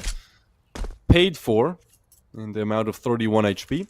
And Iberian Soul will just be looking to go for a very default, very classic A take. Oh, and wait, the rotations are weird. Arch is going to be taken in the meanwhile, and Sassel has found a timing to move up towards Zaps. I feel like when Xiphon arrives, he will spot more than he expected. I'm going to peek out. Xiphon just not ready. I think he was walking with his knife out. That is a big mistake for Sashi. That opens up Arch completely, and they actually want to go towards CT. Alex going on an explore mission. Iceberg needs the kill, can't get it, but Becky can, and now Zaps pop out. That's Sassel with one. Here's Cabby as well, who somehow gets one. Sassel now has to walk through the smoke. They're going to disrespect all of the util, and Cabby can't get the double. So it's a very weird round to win here for the Iberian Soul, but Sashi just caught off guard, really. It should never be a situation. I mean, there was the perfect timing. I'll give that to Iberian Soul. But, I mean, Alex literally just walking out with his knife out of library. That should never be happening. You can think about it as well. I thought that was a kind of cool change up from Iberian Soul as well, because we usually saw them, just hitting A side time and time again through short, whatnot. This time, the smokes actually work in their favor. They chuck them in. forcing the CT players to very much remain on A side. And as we saw, these past couple of times, I mean, Sashi have been pretty damn quick on the rotate. So this is what you do exactly. You slow down the pace, wait for some of those CTs to appear in your crosshairs. You catch one of guard. Then the CTs on A side, they're starting to get flustered. Should we keep on pushing? Should we try to, is this a hit happening on B side? We saw some of them abandoning their posts, and that's exactly what Iberian Souls. So found a big frag here as well. So a pretty cool round, actually. I'll give it to it, Iberian Soul. A nice change up just when it mattered most. Yeah, their T side has been really good. I was actually surprised Sashi were able to win 2 CT side rounds last half of overtime, because that's something where they really struggled. So certainly Iberian Soul now given a really good chance to put themselves ahead, put themselves in a position where only 2 more rounds are needed. It's going to be a rather slower approach than what we've expected to see from this rather explosive Spaniard lineup. They're going to go for the same thing again. Oh, and that's a miss from Stadodo, so information there. And yeah, this time you don't have Alex just wandering out of library with a knife out. You still have Cabby there. Taking mid with force here. I feel like as soon as the smoke fades, it's just going to be a crazy gun duel coming through.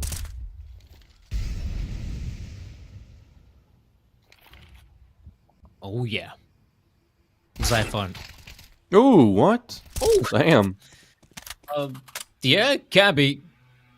Getting a Why bit not? lucky with the spray, I get it.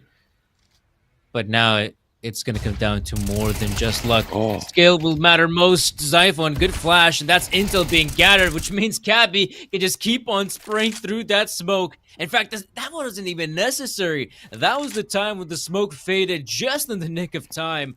So Sashi playing this one super well. I would love to assume that, someone like Cabby was aware when the smoke was deployed, and he knew just enough when the smoke will last. That's what he asks for his teammate to push in.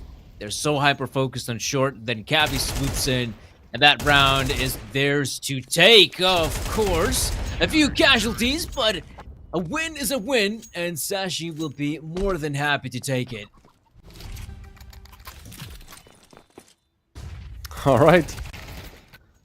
We are tied once again. Triple overtime I have not yet seen. Sashi do win. I want to say like a needed first CT round. If they can get 2 here, then they are huge favorites to actually win out the whole Inferno. Just because I feel like their T set is much better than their CT. So a big round coming up. Iberian Soul would love to convert it, and I think they might go quicker in this round, because going slow has not been... Yeah, they're just popping out, and look at that. Sashi went for a quad stack towards B. This is a beautiful call. Oh my goodness. Becky is going to be alone. Still gets a frag on Saucel, but he just has to stay alive, hold down the line while help arrives. Actually, push through. He's going to drop down. Becky, what are we doing here? He still gets the frag. But Davig and Alex punch 2 back. Davig with another. It's a 2v2 now. They still have not accounted for Becky. Molly, panic Molly at that. Smoke now comes down, but no bomb planted yet. Mopa's on this aggressive angle. Could be big. Gets the first. Lucky with 1 back. And that's a 1v1 against Davig. Lucky's up. Still has to hit the shot. Davig's low HP does not matter too much, but he has gone on a very quick rotation. And oh, there's footsteps made. Davig, bomb tapped. He's kind of checking it, but not committing to it. And now Lucky comes through at a perfect time and clutches out the 1v2, putting Sashi in the lead on 17. And Saucel's 33 kills are equaled by Becky's 33. This is another legendary matchup we have. And another case. Yeah, another case. And perhaps another set of overtime, but maybe not. But yeah, I feel like Becky played that one super well, to be honest. Ooh, okay. Could have been someone's chance, but apparently not. This will be the Emphasaurus going the way of chubby_org.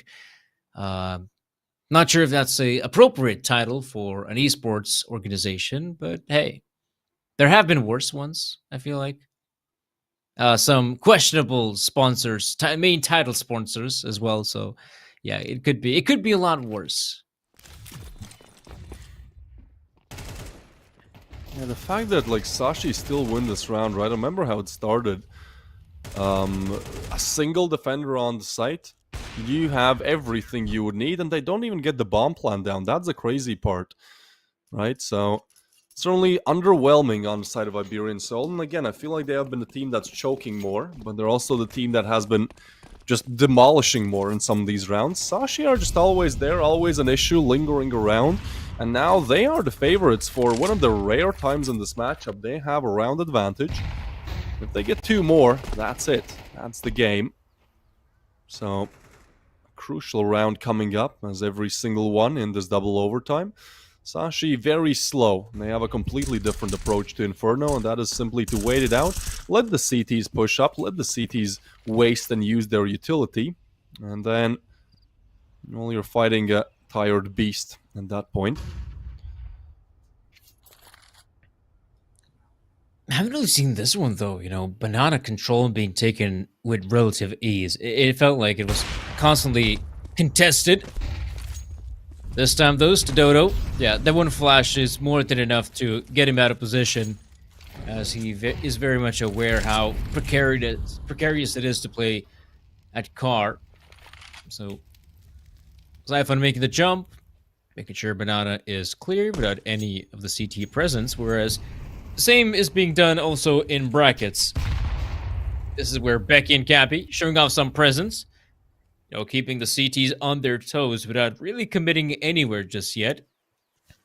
But this is where it's very much obvious. 25 seconds, and we're seeing the push. Yes, the Dodo is in no man's land. Nanu in the open is not going to hit the shot. This is 15. You got to go immediately. Sashi have really wasted so much time here, and there's 10 seconds. There's 3 players to clear. This seems impossible. Iceberg finds one, but it's 6 seconds, and Mopaz is tucked in. They still take him down, but it's 4 seconds. There's just no time to plan. That's a round going the way of Iberian Soul, and we're just scratching our heads going like, why did Sashi wait for so long? Could have been a perfectly fine round to win. They even had like 5 more seconds. I don't understand this call, but it's an unfortunate round to lose. Iberian Soul equalize, and oh boy, are we gonna have triple overtime now? I really feel like I'm starting to have a curse here, man.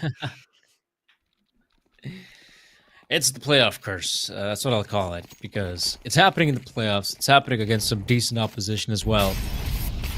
And if you suck, there's no way you're making it to the playoffs.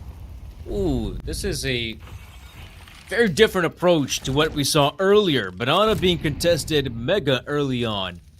Sashi, they take it, but they lose a fair amount of HP on some of these players. The re-aggression. Good damage being found. A kill by Alex as well. And that is great. I mean, Intel is there. And looks like they're going to re-aggress for a second time. Mopaz, just the dry re-aggression. Would have loved to seen a flash. I feel like that could have been mega effective. There's still a bit of a gap for Cavi to work with. He might try to persevere, but remember on the other side of the map, you still have a certain Becky who, yeah, I don't know. This seems to be like a very awkwardly timed round because these two players are pushing onto the side. Becky is activated just about now. I don't know. I felt like Becky should have been activated just a little bit sooner before the B-side players even commit. Yeah, it feels like Sashi just fall apart at the scenes there.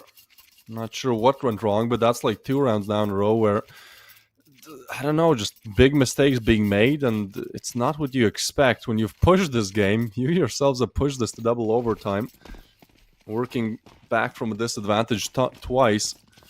It needs to be done for the 3rd time, and I can't help but feel like for Iberian Soul, this could be 3rd time's the charm, right? They've struggled so far, but a good dominant CT performance for now, littered with Sashi's mistakes. Ooh, up misses though, get some info. And Sashi this time going slow again. Slower, at least.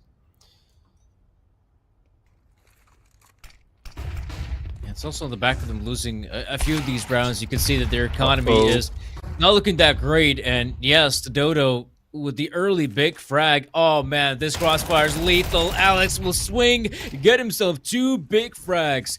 This has to just cement victory as they desperately try to eliminate Lonesome Alex. It will be Xiphon to go down eventually. It's a 1v5 on Inferno. No chance to recover the bomb, let alone win the map. And it will be 19-17. Iberian Soul claiming the victory after a very lengthy game on Inferno. Get ready for more of these, dude. I don't know what has happened, but yeah, it's yet another 90-minute game. It is Iberian Soul at the end there, getting 19, putting themselves ahead. And yeah, we're going to be seeing how things go as we're going to be heading into our second map. But talking about this one, I mean, Saucel, you can give the MVP to him. I feel like him and Davi G were doing the majority of heavy lifting. Gotta highlight Becky as well. I feel like he was just so crucial in so many of those rounds for Sashi. So, Yeah. you know, didn't work out at the end, but I'm excited to see more from him tomorrow. But for the time being, in the next map tomorrow, that's actually a different question. You know, if he makes it to tomorrow, if they make it to the semis, because we're gonna have Mirage next up. That is a map where Sashi have an advantage, and then Nuke would be in Iberian Soul's pocket. So I'm kind of expecting a 3-mapper. I don't know about you, Danny, but there's only one way to tell, really. Yeah, and that is by us, first and foremost, going to a break. Then, of course, bringing you guys the second map. Let's take a bit of a breather and get ready for Mirage.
Welcome back there, ladies and gentlemen, and second map is upon us. The first one was filled with a lot of close rounds at Counter-Strike. Inferno is, to some extent, quite notorious for having a lot of close games, a lot of close maps and whatnot, and this was definitely one of them. It's a reason why we had to go to double overtime to eventually figure out who's going to come out on top. But yeah, Mirage, man.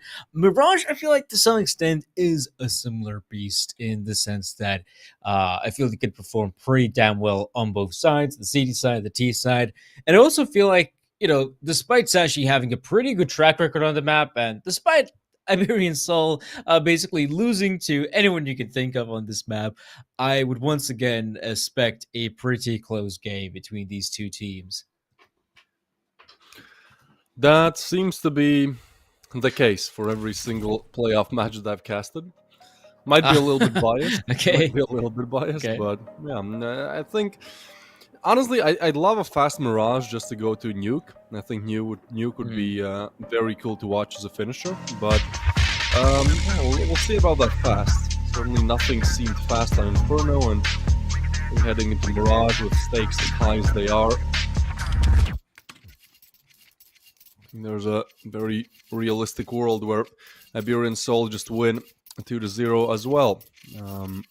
Their Spirit game was similar. It went all three maps to double digits for both, I believe. So they're no strangers to these very, very close-knit games. Pistol round, starting with Sashi on the T side, advancing towards B. We have Mopaz on the other side, but other than that, the call is rather good. Yeah, pretty simple stuff. I mean, lucky the human decoy making some noise will throw down that one smoke.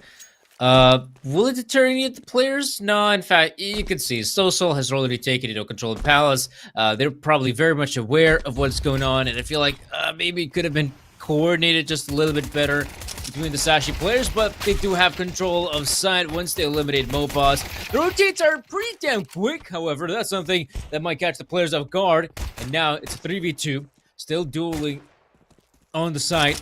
Tabby waiting for a chance to strike, and it's the USBs up close. Just waiting for the smokes to dissipate and then get a little bit closer. The big problem is, of course, number 2, and that is So in a great position as well. Has been spotted out, but nothing will All stop right. this round from going the way of Iberian Soul. That's a really cool changeup from Soul as well a bit. I saw him pushing Palace, and I didn't see him afterwards, whether he will just continue pushing into T-spawn and then through the apartments, or will he join his teammates through short. But I feel like the long flank was exactly what they needed to solidify the win.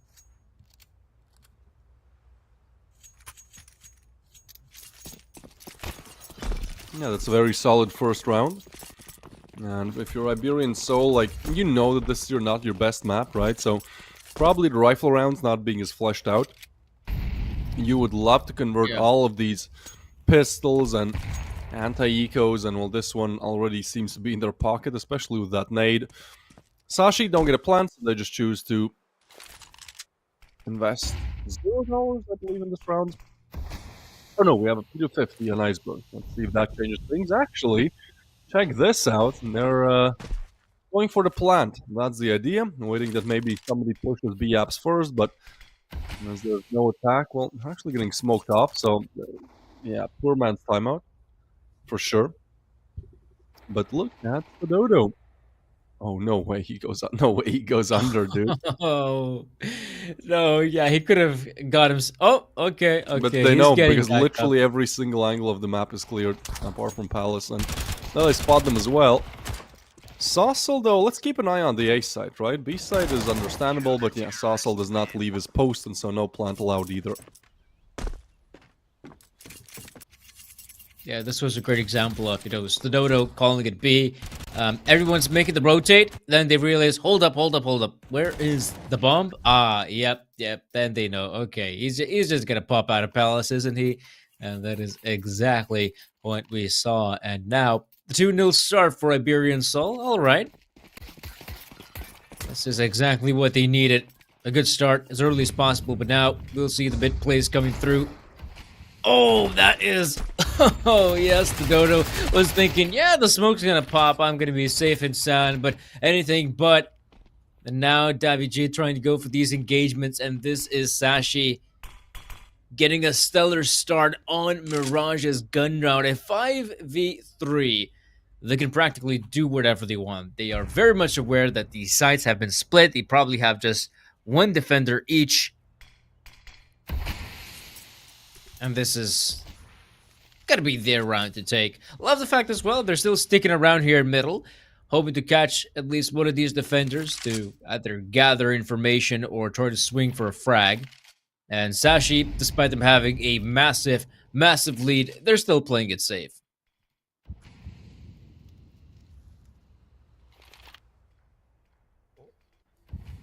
Yeah, it makes sense. I think that we saw on Inferno, right? So many times they gave away an advantage. So, oh, Camby, all right, just finds Davij through the smoke. Not sure how, but it's easy for him. And so we have a very dominant first round here coming in for Sashi. Iberian Soul not even given a chance, just 1-by-1 eliminated. And first round will be found for Sashi. So I think, Danny, this is just what we come to expect. Mirage should be and will be close as well. Yeah, just about so. That's what we were talking about at the pregame as well, that there should definitely be a close matchup between the squads. And sure, Sashi found some really good timings in this round as well. We saw how they just dispatched of the window player who thought he still had time because of the smoke raining in, but no, nothing like that. Insta frag for Cabby. And yeah, this is now at least Iberian Soul keeping on to their 2 weapons, right? Remember as well, they won the second round without dropping a single player, which is obviously was a great boost for the Spaniards' economy. So moving forward, they will have plenty of cash to work with, but I would assume that middle will be top on the objective list. Sashi again just lining up the early smokes as well. We're going to see the one smoke being deployed towards top mid, the other one in window. Again, this is now standard practice on Mirage. And I have noticed that a lot more teams have actually got used to the idea of just throwing down some smokes just every single time to make sure the CTs are not aware so that the smoke play is not telegraphed that easily. But this push is telegraphed and it's looking pretty damn good for Iberian Soul. Only dropping the one player, but even more so, they're the ones dropping the Ts. Great round and a very solid hold on a bomb site.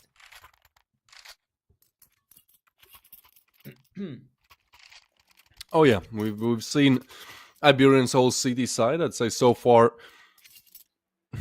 it's better. I think it was better. Their T side was better on Inferno, but I feel like on Mirage their CT will be better, just because you can't exactly push like they did on Inferno, surprising their enemies quite a lot. We'll see. For now, it's a solid start and a big chance now to take away all of the money that they really have, all of the valuables in the form of AK as well. Put yourself up 5-1 for having a 32% win rate on Mirage. That would be a great start to secure yourself at least a close fight. So Sashi, aware of this factor, playing really slow, just playing for map control, hoping that maybe Iberian Soul still have that flame, that fire in their blood to go for these early pushes. Something they did quite a lot on Inferno City side. Yeah, fair enough. Then you can see as well, T side slowing it down has to be expected. But realistically speaking, no map presence, no real map presence here on the map. Now we're seeing the connector smoke being deployed, giving them a chance to potentially access B through short. But this is where I find the big problem. We have this two-man apartment setup. This is exactly where the bomb is heading. And Davi's sure he doesn't see those players. Oh no, they might play it into their hand, and that's a huge frag by Becky. Davi needs to get more, but it will be Becky to survive. And most importantly, you also have Iceberg in a great position to try and catch some of these players have guarded. The CTs, yeah, they're already running away from this, so Iceberg's position should be good. Okay. He struggles a bit, eventually gets it across. But yeah, man, that whole setup in the B apartments, that was the one thing that could have initially just led to a pretty easy victory for Iberian Soul. They had a very strong setup there, but as we saw, the two players, they move up unaware of the T's positioning, and they gave them a massive advantage into the round.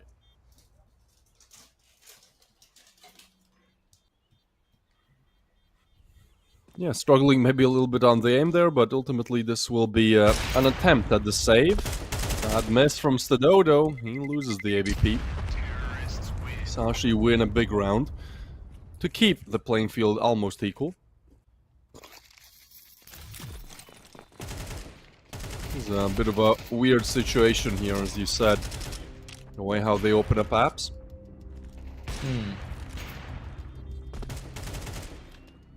Yeah, I mean, it's a peculiar way to play, to be honest, because obviously Iberian Soul, they knew that short control was being taken, and rather than just having, your one short defender close by for him to get, flashed out of position, or eventually just dying to the incoming onslaught of players, or even having him, let's say, behind the bench, having the two-man setup in the B apartments was actually, I feel like that was a pretty cool call, right? I feel like that was a cool change-up, where you can still maintain the high ground if you are on the CT side, especially if no one is moving in through the apartments.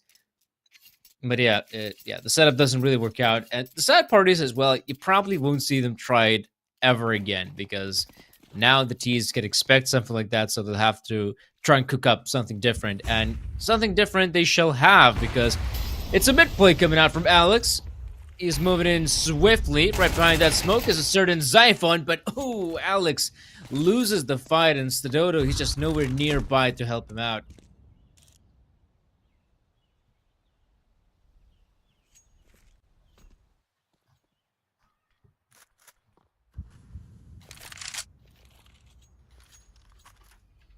I feel like the roles have been switched a little bit. Like, Sashi are playing super slow and calculated, and then Iberian Soul I'm gonna emulate that same gameplay. Becky, gets an opening pick as well. Yeah, they're slow and calculated until they're not, then they explode, and that's another round where 2 impact frags, that's it. Looking for the save. Cash is not looking good on Iberian Soul's side at all, so Sashi, I believe off of 4 or 3 impact, 4 impact kills. And they get 2 rounds, that's huge. And now Iberian Soul, actually, they'll have a FAMAS and M4.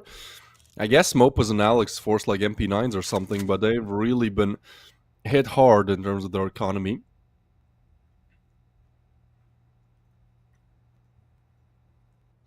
%60 win rate here on the CT side for Sashi. So, not that confident with their T side, which also means that if they keep racking up rounds like this, like it's not going to get any easier for Iberian Soul, who themselves are actually favorites of the CT side, 61% there. I think it's interesting how both of these teams are quite CT-sided when it comes to Mirage, which is usually a close 50-50.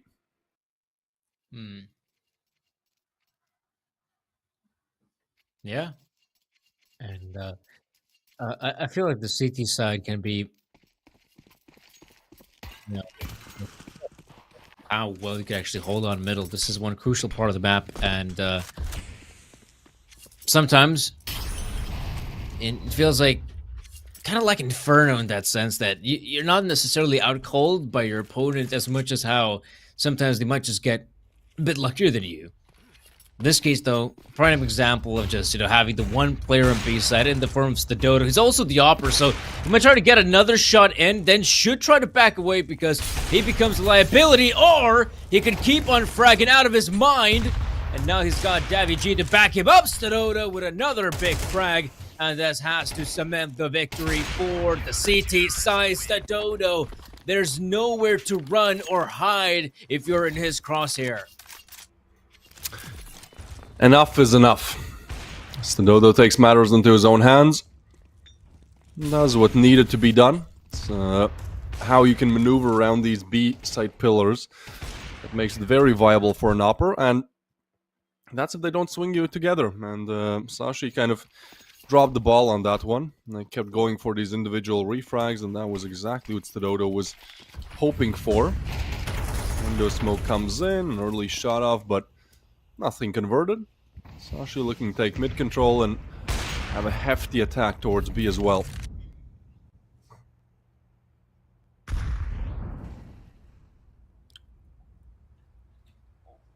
Yeah, we can see. Slowing it down a bit, especially if Stadodo is on point. He might try to change up his position, and this is exactly what he has done. He is currently right behind Ticket Booth. And if you're Sashi, you want to make sure you don't run into the loving embrace of the Opera, as even their mid-take is very safe. We can see one of their players moving in through underpass. It is, in fact, him to deploy that smoking window. Right about now, Connector control being taken, showing off some presence here once again, but we're seeing a very similar setup to what we saw in the first gun round. And now this is the play. We can see Sashi moving into B-side. This time it's not Stadodo to hold the line. It will have to be Mopos, and simply cannot. That is now the bomb going down swiftly. And Stadodo, good angle being found, but the retake, is it on though? I don't know. It's a 4v4. It seems mighty difficult unless Alex, if he's able to find this frag, that could be enough. Yep, there we go. Alex finds the frag. There's still a player up in short. Oh. Lucky goes down, and now there is a big chance to make this retake a reality as Cabby, just holding on with the deagle in hand, will find himself one, but the spam for the P250 is just too much to handle, and Iberian Soul, just like that, what seemed like a very tricky retake, they get it across the finish line. What a weird round to win. Sashi tried their best. It's the Dodo again is key, and then nobody really drops the ball. Everyone is able to get their one. Iberian Soul with a good retake, and again, both of these teams do prefer the CT side quite a lot. 60% win rate around that point for both, so I am kind of looking at Iberian Soul to, put 7 on the board as minimum 8. Would make them feel comfortable. Yeah. Oh my goodness, Zyphon just opens up the site. There's nobody on the other side either. They're arriving now, but they might be overwhelmed just by the sheer distance these Glocks, these Deagles. Damage comes in. Alex does find one, but look at that. There's Iceberg still fighting short. No way, that's nasty. Iceberg gets a double, and that's a round you should never be losing. But now they're one death away from that. Mopaz left to check the A side, but Sashi have made such a timely rotation back towards B. And that is a round that Iberian Soul just throw out in the garbage. Discard it. Was their big chance to push themselves ahead. Instead, Sashi actually gets a crazy economical injection for winning this. Wait, are we? Oh, we're going for it. All right.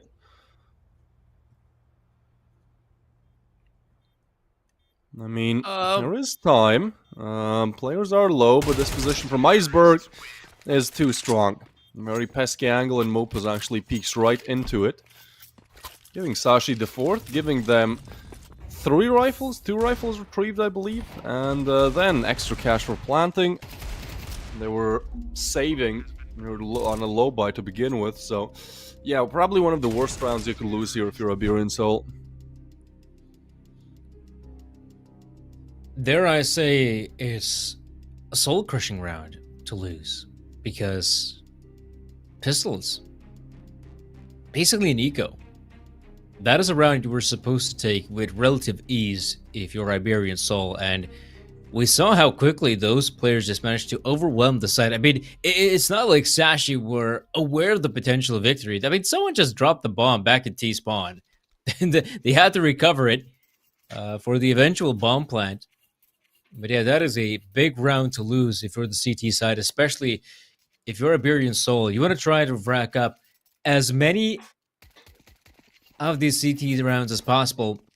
5, I mean, it could still cut it, right? We could see a potential 5-7 scroll out, or maybe them reaching a couple more rounds in. But after that previous loss, that is a confidence-inducing round for Sashi. Yeah, for sure. Keeps the playing ground even. Almost. Just gotta get through this run. Then Iberian Soul will be on a lower buy. Zyphon has again just made himself quite established towards mid. They're not peeking into it, but they're not aware of it yet either. Zyphon, we're not clearing it. That is a weird angle to hold for Sassel. I feel like he should have known better. Zyphon gets another, and he has been instrumental in converting these rounds as he gets a triple Stadodo. Wait, he got a call at. One in the form of a teammate and one in the opponent. That is, that doesn't happen every day. The bomb plant comes down, Mopaz gets a frag. No way, Mopaz gets a double spray down. Headshot comes through, and so it's Cabby against the world. And he doesn't even have the bomb down. So Iberian Soul, aware of this, should not be aggressing out of connector at all. You have the perfect setup. A clear sightline of the bomb and double setup. Actually, that sightline is not so clear, so it will still be retrieved with the 25 left. It will still be the A plant. Cabby given the chance to push the buttons in. So $300 extra for him and the team. And 1v2 or CD player, yeah, especially now with that bait-in from the op, we'll find it easy. Mopaz mops them up. Stadodo is on 4KD. And Iberian Soul, when they don't choke, they still show who is the better team. That'll be their 6th. Again, with a statistical side on CT of 62%, they'd love to get these last 2. Yeah, that's actually a pretty impressive recovery, because from this 3v4, I simply did not expect to see Iberian Soul bounce back. Big frags being found by Mopaz. Undoubtedly, he was a massive helper. In connector, he finds those 2 big frags. Suddenly, we're down to the 1v2. It becomes a lot easier to isolate the duel, especially if you have a player from CT spawn, one guy from stairs. Sashi, though, it's actually quite good they managed to get that bomb plant eventually. Whoa! Ho, ho, ho. That is very fast pace. And Gabby, oh, this is awkward. Has to fight 2 angles at the same time. But again, he's doing some fantastic work with the Galil. This time goes down eventually, but Iceberg from Connector is a dangerous player. Oh my goodness, Alex, how is he still alive? Well, luckily that answer has been given to us, but it's all up to Stadodo. Oh, that is a wild cross. Luckily, Becky stays alive, but the big piece is, of course, Xiphon. In from short, he could spot out this player easily, and Stadodo, we can see he is completely unaware of anyone being in short. Yeah, this would be a great chance for someone like Xiphon to peek in, because this would be an easy frag for him. However, Xiphon, unaware that Stadodo has managed to sneak through his fingers, but he's not sticking it. No, he is not. Oh, just the leg, but either way, man, I don't think he would have had time to get the defuse, especially if Becky would have just kept on spamming. Yeah, that could have been a stick, for sure. You wanted to go for the kill, but... Well, Sashi will get their 5th, and man, I just feel an overtime brewing in the distance, you know? It's like... You can hear some lightning in the distance, yeah, that's gonna hit us at one point as well.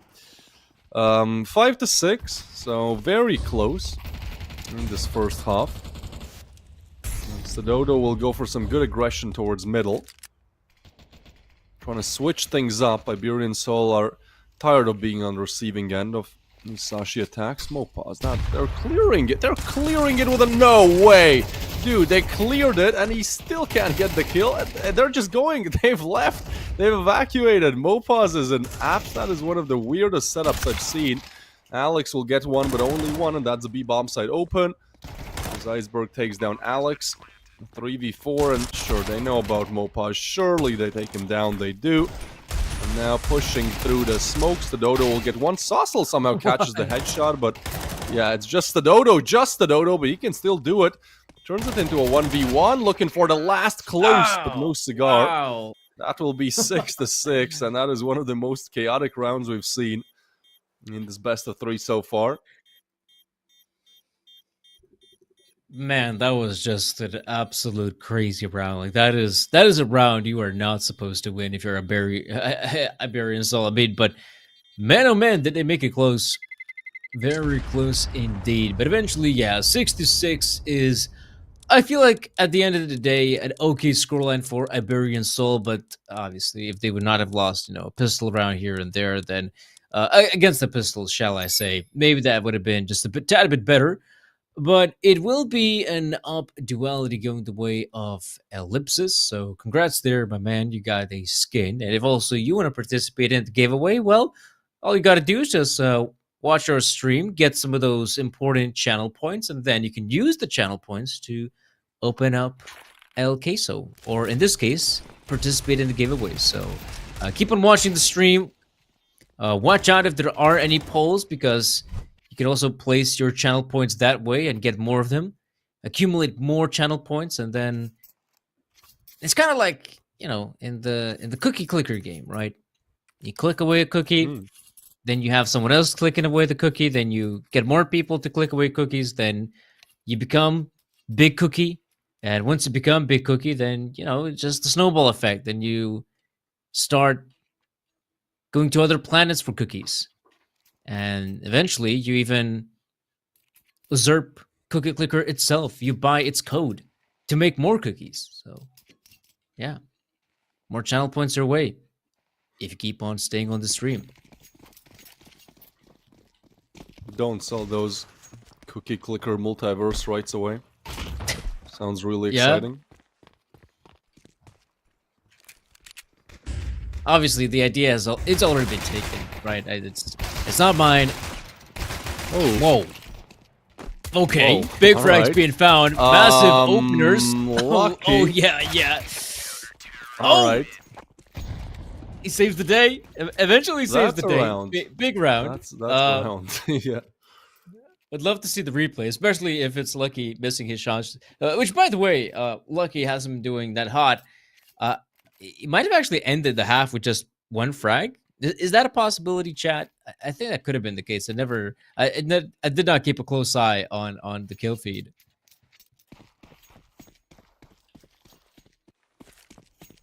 Yeah, no, that was that was that was something. At least he finally connects, so all is good, Yep. all is well. Sashi have actually found themselves in the lead now, which in these series so far, like they just have not really been the lead. Every time they've had to work from a disadvantage. So let's see how they do once they finally have a 2-round lead. It's like actually their biggest lead could be their biggest lead in the whole game. Maybe they had 3 on Inferno at one point, but ultimately it has been as close as they come.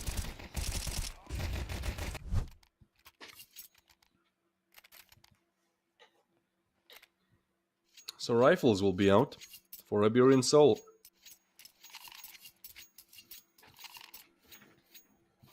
Yeah. Rifles will come through. The big guns. A fair amount of utility will come in handy. Again, we're seeing the usual smokes, but this time there was a bit of a gap. Not that big of a deal. Still, the CTs will keep on spamming, so it's a good idea, in fact, for anyone out there who wants to fight for mid-control to just wait a little bit, let the nades to come through, and all those M41s to keep on spamming away. But you can see Xiphon, he doesn't want to keep on spamming all day long because he knows there's the possibility of the connector push. Oh, I had no idea of this, man. Look at this twist. I mean, Becky's got to win this round, right? Oh. Yeah. Oh.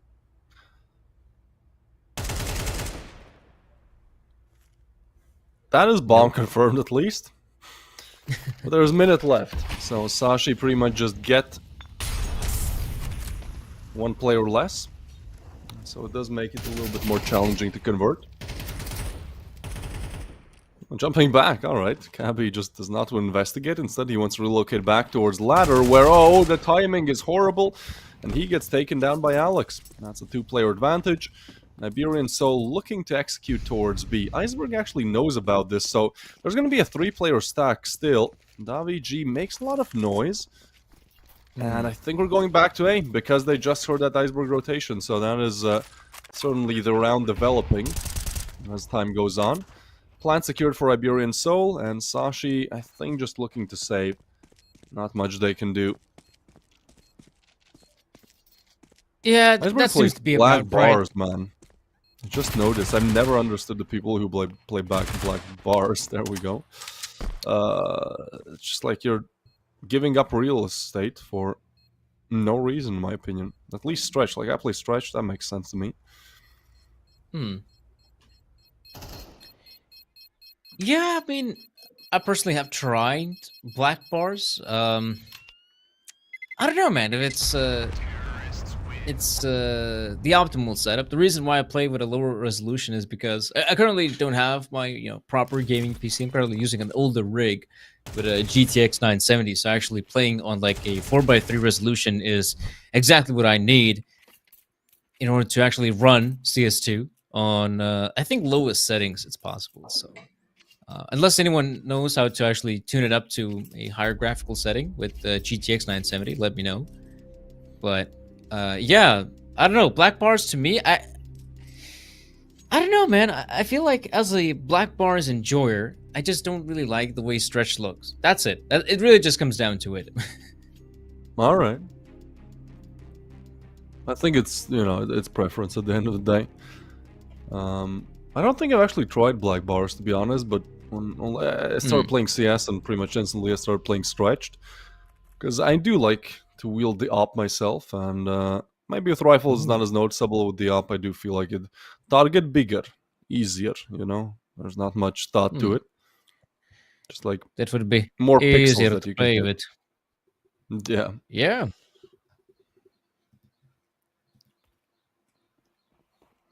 Okay. So overtime, right? 8-7. Surely we see an overtime. Yeah, I mean, this is what I was trying to get at, right? 8-7. We've been here before, and now it is okay. Xiphon at least with a good response, and he knows. Oh man. Whoa. Okay. He still gets it. Oh, still a massive headshot. And now Becky, Cabby.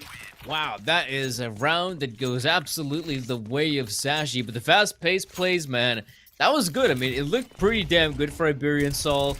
They managed to secure this early frag, but Xiphon Man, oh man, he was trying to back away and still gets the frag of the player. And this was a bit satisfying. Davi unable to kill the player on site. And yeah, a quick start and also a pretty quick ending to that round. Yeah, no, that one is over in a heartbeat. Sashi, this aggression has been working out. I feel like, you know, they've been taking a lot more initiative on Mirage, both on the T and CT sides. At the same time, Mopaz has taken the initiative all the way towards AES through the smoke. Felt like he could have waited it out there, but the Spaniard pushes through, and they will get the bomb down. Player disadvantage. All three on site, three looking to retake from CT, but that smoke is going to be huge. So at this point, they're waiting for Iceberg to maybe get some more intel. But ultimately, they will have to disrespect the smoke. No other way about it. Nice spam comes through. And Sassel is just looking for a kill somewhere, but I don't think he's going to be expecting Iceberg's position. And blow open the smoke. At this point, you have to go, though. You have to go, and Sassel shuts down the first. Sashi have so little time. They have to get on defuse almost immediately. And there's so much kills. Sassel gets one, but has to be the hero. They tap the bomb, but again, there's no time. And that is just... Again, Sashi running out of time. They've struggled with this on Inferno as well. They were actually there to close out the whole series, and then, you know, they just pretty much had 5 seconds to attack the bomb site. So they do have to be a bit quicker, both on the T and CT sides, and this mistake still caused them the 8th round. So I don't think we've actually seen a lead of more than 3 rounds so far, you know. That's how close this series have been. Yeah, a good way to describe it is it's been pretty back and forth, to be honest. And right now, it felt like Iberian Soul had no chance of actually even winning that previous round, and yet they make it work.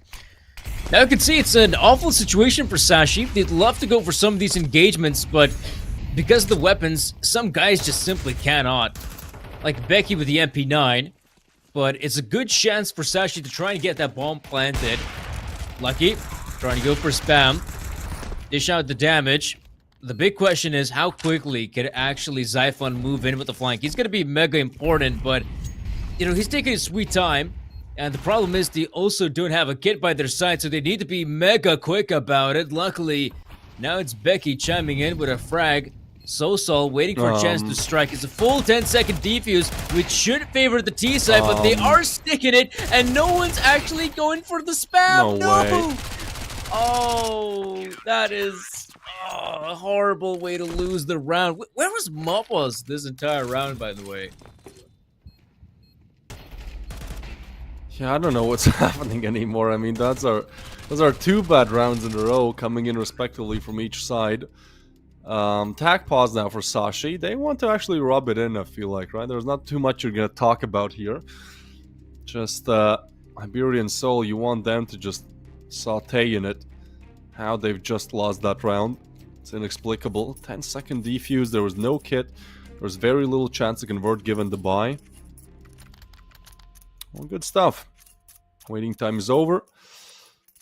Sashi still actually very low on cash, even though they win that last round. Like, their economy is not looking too good, so they would love to win this round. That would really be as close to sealing the deal as possible, right? This would also eliminate Iberian Soul's economy, especially if they can't get a bomb down. Should be map point here for Sashi. You can just get this round down.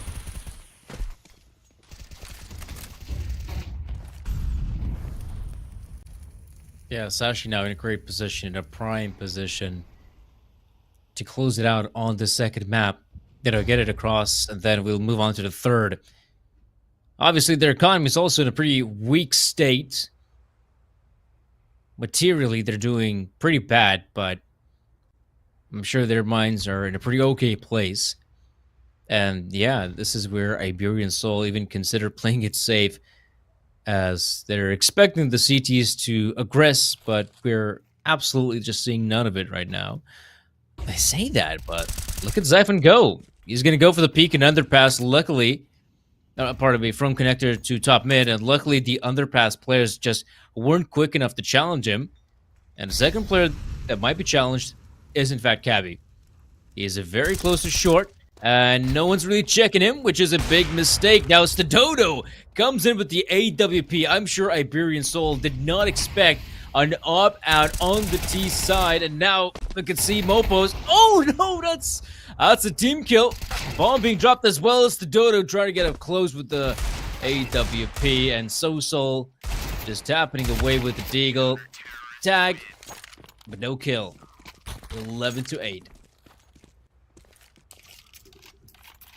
Yeah, indeed, Sashi, they are doing it, man. They're moving closer, but I've yet to see a team in the last 3-4 best of threes actually I've casted. I've yet to see a team have a lead and just convert on it. It seems like, especially given how these are the semi-finals, this is our first semi-final game, I feel like just the tensions are as high as ever, and it's certainly showing in some of these rounds, right? We had 2 really bad rounds in a row, just big mistakes being made, which makes sense. It does make sense knowing the bigger context. So attack pause now for Iberian Soul. They're just looking to get this round behind them as quickly as possible.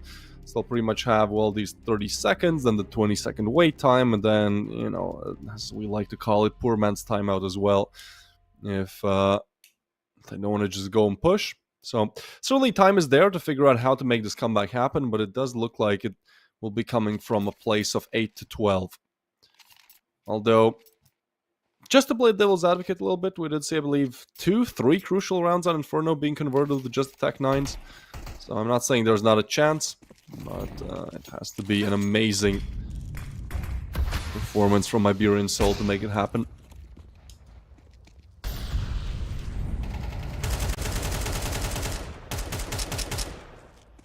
Spamming away as Xiphon has been doing a lot of good work in connector. This is a pretty awkward position and a difficult one to hold with just the rifle, but at times it is so key that this player can hold the line.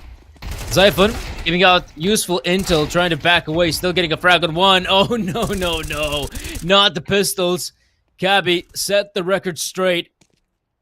And Iceberg, I mean, now he knows jungle has been overwhelmed, that is.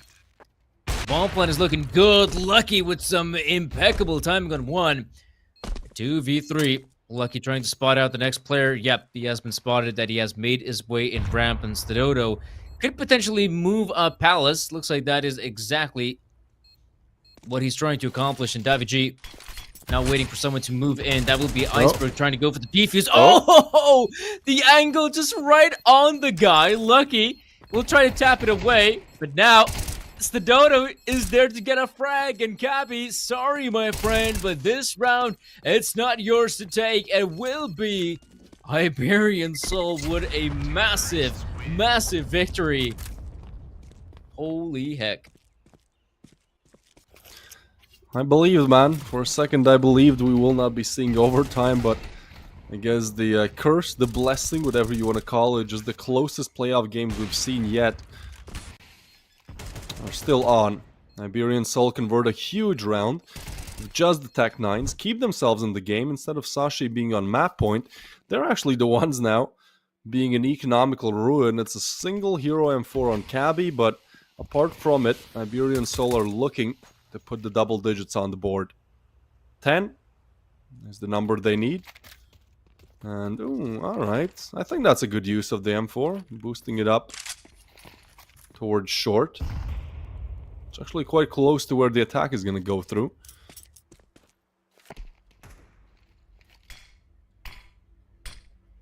And that is the only utility invested in the round. Yeah. It would have been really cool if some of the other players would have, invested in a flash or smoke. But anyhow, they're trying to play this one as frugal as possible. Not cheap. Frugal. Cabby, though. Oh, the M4. Big frag being found. He has lost a lot of blood in that engagement, but... Yeah, alright. Anything, you expect him to just try to run away. Oh, no. Oh, run away. He'll try to fight, man. That's Davi also losing a lot of HP. Okay, now they've isolated Cabby. He's no longer a threat. No, and Iberian Soul have found their way to the 10th here, with the bomb plan going down. Cabby, I think, is Well, oh, what? No, never mind. I'm not thinking anymore. He somehow gets a headshot and then another bullet through. AK will be retrieved. Yeah, I don't know. I don't know what to expect from. Like, I mean, after double digits for both, it's just Twilight Zone anyways. It's just pure chaos.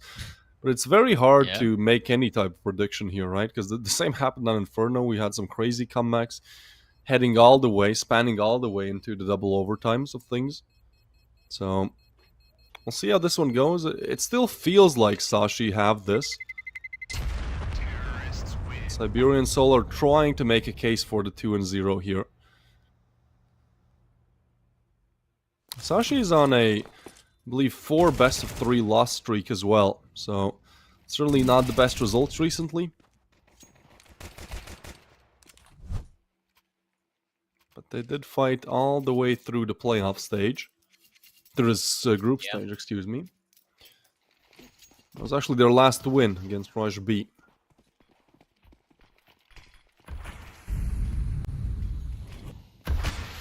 Yeah, seeing the classic smokes being deployed early on. Lucky.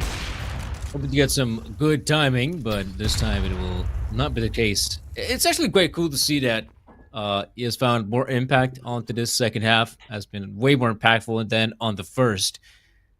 And as we can see, it is quite unorthodox or unconventional to see Iberian Soul slowing it down from a team that has been playing some really fast-paced CS, but maybe it's just momentarily. Sosol making a fair amount of footsteps. If he's trying to bait out utility on B side, he's doing a fantastic job. Yeah, for sure. Has been a lot of the util already chucked from Sashi. Now they blow open the smoke, get the info, get the tag up through. But Zyphon will have to reload, and that's what Mopaz is hearing. Instead, this attack actually pieces itself together to head towards B, and that's a great call. There's only 2 home. Now, there is the AVP of Lucky, so he needs to go big. Mopaz confirms information towards Connector, but a B-side execute is coming through. As soon as that Molly disappears, they're already going for it. Iceberg is now there. Stadodo burns one down, and Sassel finds another. Stadodo finds another, and dude, we are going to be all tied up again. Sashi already evacuating are going to go for the AK and M4 saves as their cash is really low. Iberian Soul, actually now the favorites as they eliminate the AK. The M4 is going to be the best thing you have in the next round, and that's if you're lucky. That's if you can wait out these 40 seconds. I can't believe this, dude. How is it possible? 6 maps now in a row, for me at least. It's well, going until the end of regulation here. And an overtime, very much likely, it seems. Yeah, I'd say so. And overtime is looking very likely. It's just so hard to predict who's going to come out on top, but this, what I do see is at least a chance for Iberian Soul to reach 12, right? Because you could see that money is incredibly awkward. So I would assume they'll have to go for just, whip out some upgraded pistols, the 5.7s, the Deagles, and whatnot. But for Iberian Soul, this is a great chance to cement themselves on those 12 rounds. But then again, I still feel like Sashi, as we go on to round 24, would have what it takes to bounce back, bring us into 12. What could be a tactical pause seems to be more of a technical issue. Yeah, as we could see, Alex has dropped out of the server. We have a few of those this entire series, but admittedly, they haven't fixed pretty damn quick. So I would assume it'll be quick this time around as well. But yeah, this has been some really neck and neck Counter Strike. Really hard to say who is going to come out on top. I was kind of hoping this to be the case, but it's still quite surprising to see when it really happens.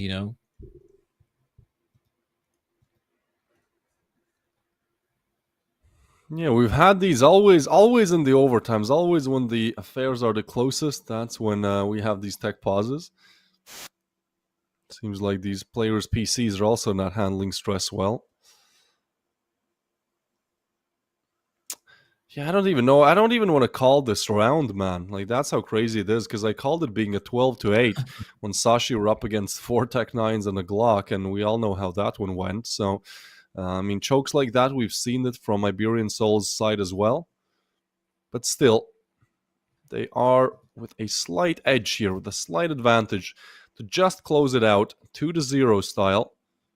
Avoid nuke, and I mean, already they've had a great performance on Mirage, right? That's a map where they have only a 32% win rate. As you said, they've lost to, well, anyone they could, really. Sure, they've had some victories, but it's not a strong map for them. But Sashi, always so close to victory, same as Inferno, but just not able to get over that last and final step.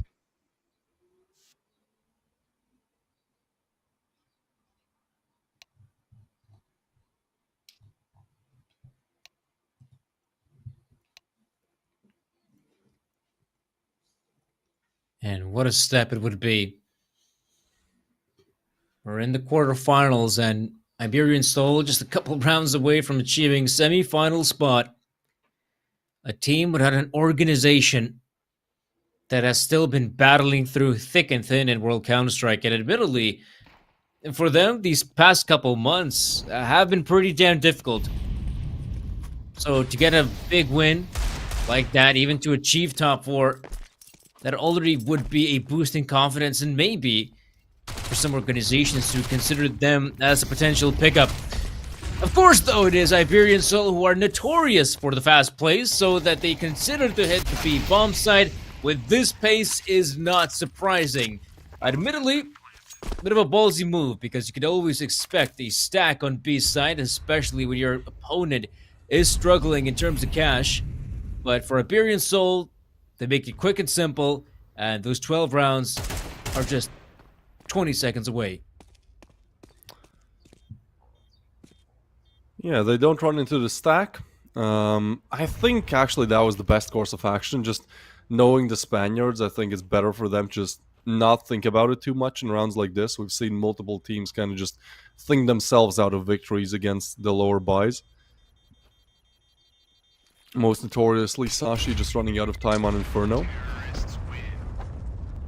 Yeah, it will be map point now, locked in for Iberian Soul, and now they're at a position where they were able to convert once on Inferno. Granted, it did take 2 overtimes, but they've taken the upper hand, and for me, it just feels like Sashi have struggled so much with confidence, struggled so much when it comes to these really, like, game-deciding, map-deciding rounds. Like, they've just kind of been pushed under the wave, in a sense, the wave of anxiety that's rushing through them right now. This could be their playoff exit.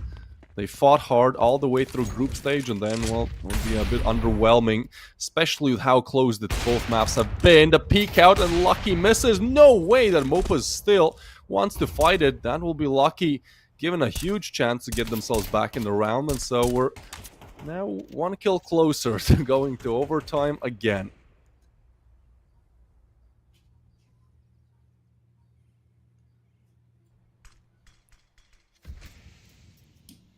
I can almost smell it. I don't want to, but I can. Okay, Iceberg, this is a big play to make. He's looking for info and might actually catch Alex off guard. Oh man, he knows there's a player on the other side, and just like that, Alex takes the hit. Yeah, this is looking like a very winnable round for Sashi, because even the connector player can't really get activated now. He could try, but there's Lucky on the other end.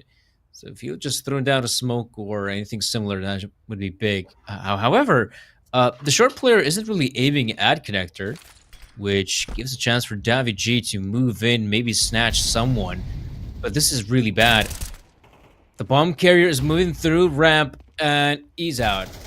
The round's gone at this point. So good frag being found. But the 2 players in ramp, they have full control of it, I say that. Okay, they might actually still recover the bomb out of this. Bomb plant? Oh no. Oh, they missed it. Oh man, 10 seconds. They need to get across. I just don't see it happening. Oh. Okay, that's a big frag, but oh come on. It's David G. 1v2, low HP nonetheless. Flash, pretty bad. Oh, Oh, okay. Oh, oh my goodness. That was way too close. it has to be a curse, right? There's no way. Have you ever had 6 overtimes in a row? 6, man. After 4, I was like, nah, surely not. Surely. Well, here we are. I hope you guys are excited because we've had nothing but overtimes. This is actually a pretty quick regulation time, 50 minutes in. We are heading into our first of overtimes. I say first because I actually had more double overtimes than single overtimes. That's a fun fact. Not Okay. not something I thought I'd say ever, but yeah, we'll see who prevails again in this overtime. Yeah, you gotta admit that things are pretty rough for you, Twist. I'll give you that. They But are, man. They are. the thing is, though, we're in this boat together, right? It's easier to share the load that way. And over times, are very tricky. It's really hard to say who can come out on top, but I feel like I've been saying this entire best of three, and well, despite Iberian Soul making this a very interesting round 24, I'll give you that. Up until the last few seconds, though, yeah, who's gonna come out on top? Now, the one saving grace for Sashi is that they have been struggling in terms of money. Money is no longer an issue, and that can also be filled by the T side, as it is Stadoto to pick up the AWP, and Lucky going for a very ballsy peek. Oh, but it's Davi G to come out on top. I feel like the HE grenade actually was detrimental there, because Lucky, I'm sure, if there's no HE smoke, he's able to get that frag instantly as he spots out the player. Yeah, that is a margin of milliseconds.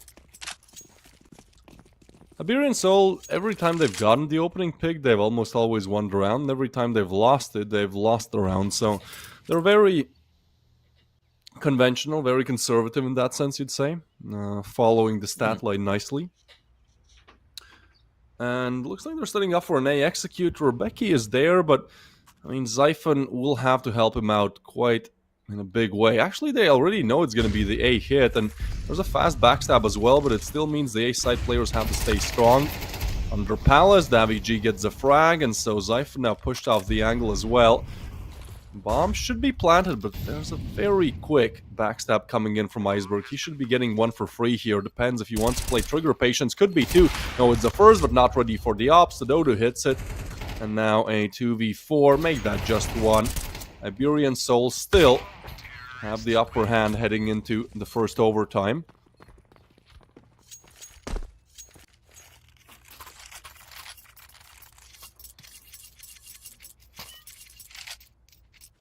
Yeah, not a bad situation, I'll give you that. And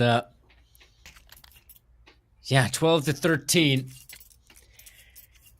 They get it across, at least, Iberian Soul. They want to get as many rounds on T side as possible, as we saw them struggling a bit here, despite their fast pace, and despite, you know, Mirage lending itself pretty well to fast-paced Counter-Strike. It feels like, yeah, some mistakes have definitely been made. But look at this, man. Alex, I'd love to see him actually go through connector. That would be a play that Zyphon should not expect. Oh, but he is, man.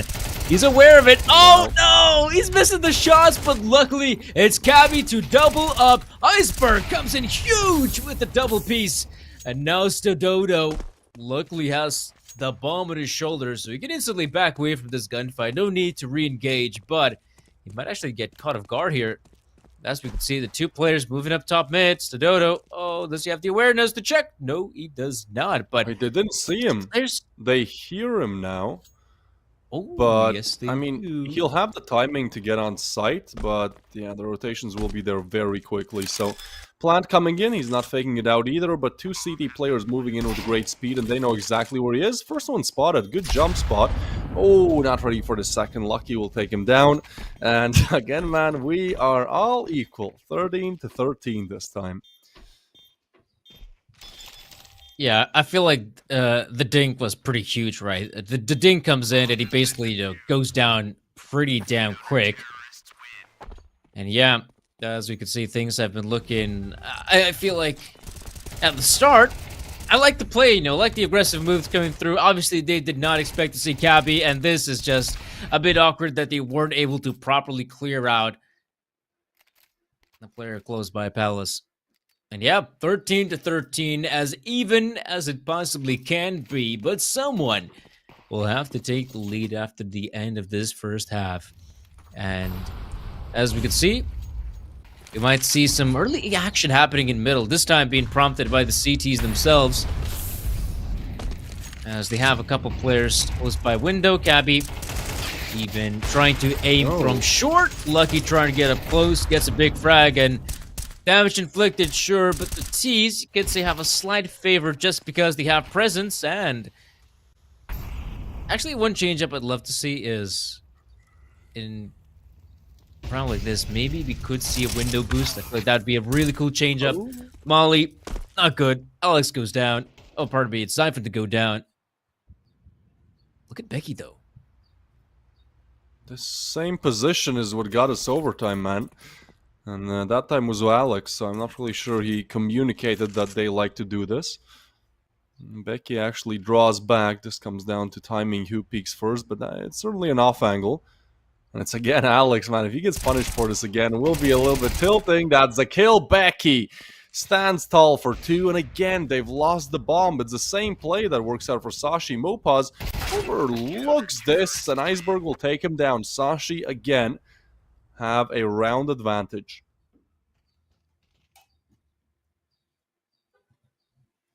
Yeah, we have seen this in the past, and well, yeah, there could have been some people get some banging skins, but I don't know. We'll have to see who's gonna come out on top of this one. Who will get themselves a nice skin? Looks like it might just be, yeah, Free Scorpio. Congrats with the skin. I feel like I don't know. Maybe it's just me, but I feel like I've already seen some of these names. Don't exactly remember this one, but yeah, some people just get way more lucky than others, for sure. Oh, and guess what? Tech pause. How timely. How timely. Oh no, we've had the player rejoin, so I think we should be good to go soon. 14 to 13, Iberian Soul proving to be a lot tougher of an opposition on a map where they don't have a good win rate on. And Sashi have been always grinding them down, pushing things to double overtime on Inferno as well, but just not getting the taste of victory just yet. 2 rounds away from it again. They were in the similar boat in the second overtime on Inferno, and Iberian Soul, they just won 3 in a row, I believe. So, a crucial round to be won. Sassel, great timing there. Iceberg caught with his pants down. Sashi just gonna be executing on the save play, but it feels like it's already, the cover has been blown. 2 kills have been made, and Iberian Soul close to converting the round. I say that, Becky gets one back. Now they gotta figure out if they want to just keep aggressing on this.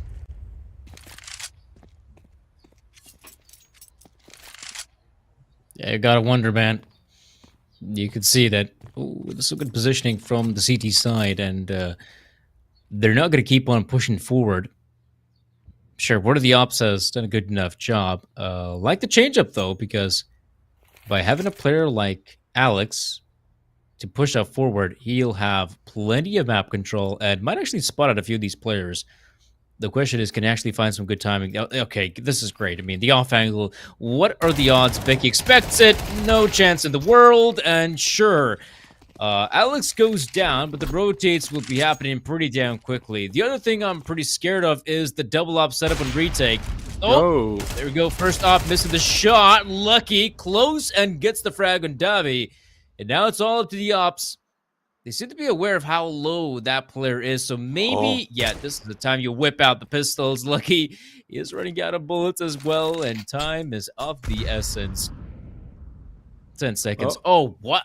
What? That is... All right. Okay. Whatever. There's the pistols to close it out.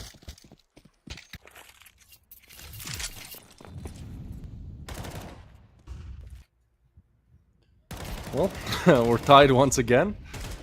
Iberian Soul aggressive. I feel like there has been like some kind of a change where in CS2 I fancy the op myself. I can never hit somebody jumping out of window. It could be just me being bad, but finally I can piece together my selective evidence of actually being the game's fault. 14 to 14, and oh, this time aggression towards mid. I like it from Iberian Soul.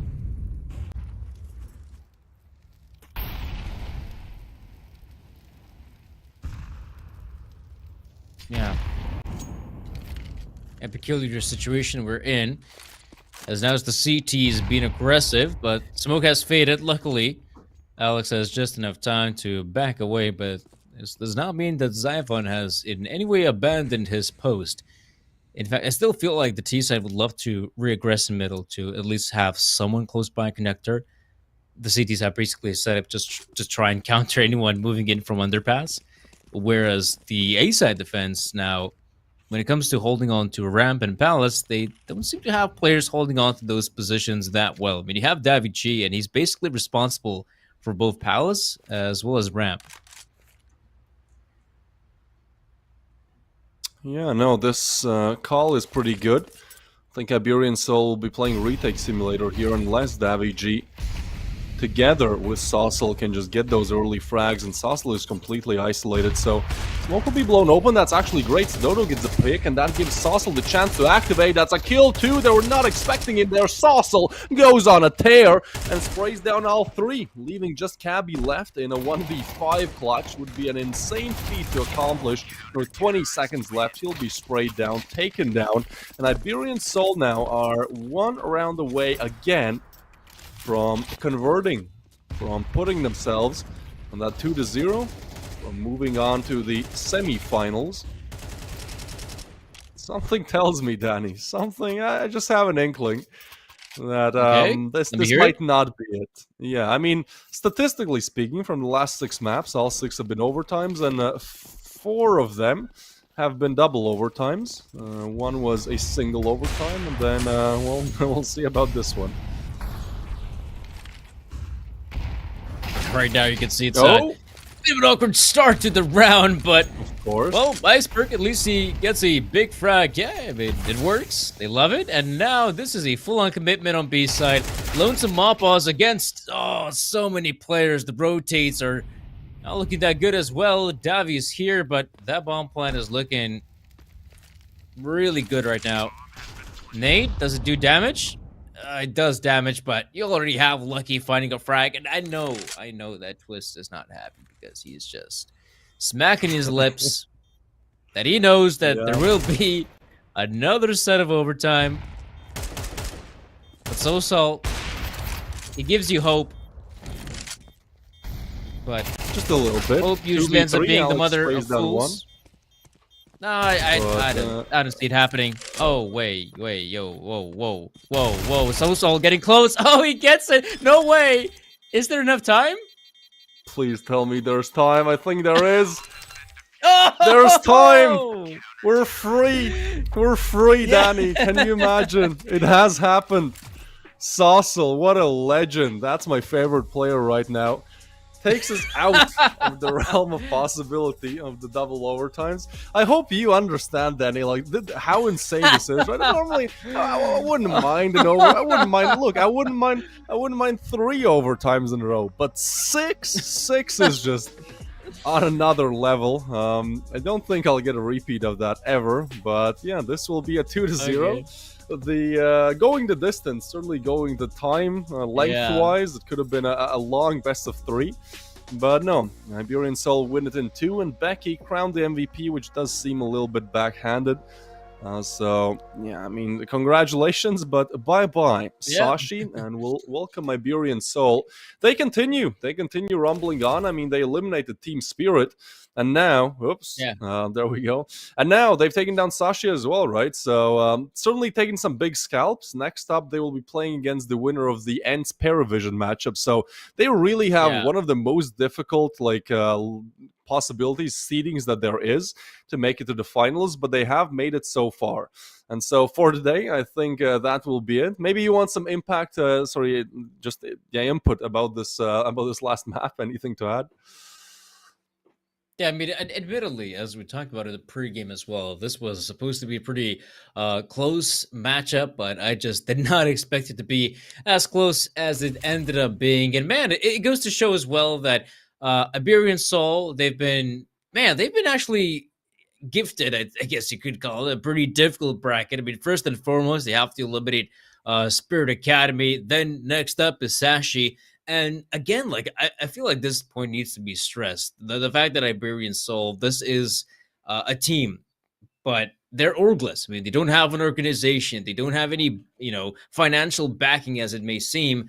And to still keep on playing it 4 months without an organization, like this is where you'd see other players just try to break away from their current standing, right? They'd break away, they'd do something different. But I like the fact that this team is sticking around, right? And I also feel like they're probably also sticking around because they have to, just because of the VRS points and the way it goes. But anyhow, like Iberian Soul, if they can keep on playing it, if they can somehow, just wait long enough to be potentially picked up by an organization, I really am still excited to see what this team can do in World Counter-Strike.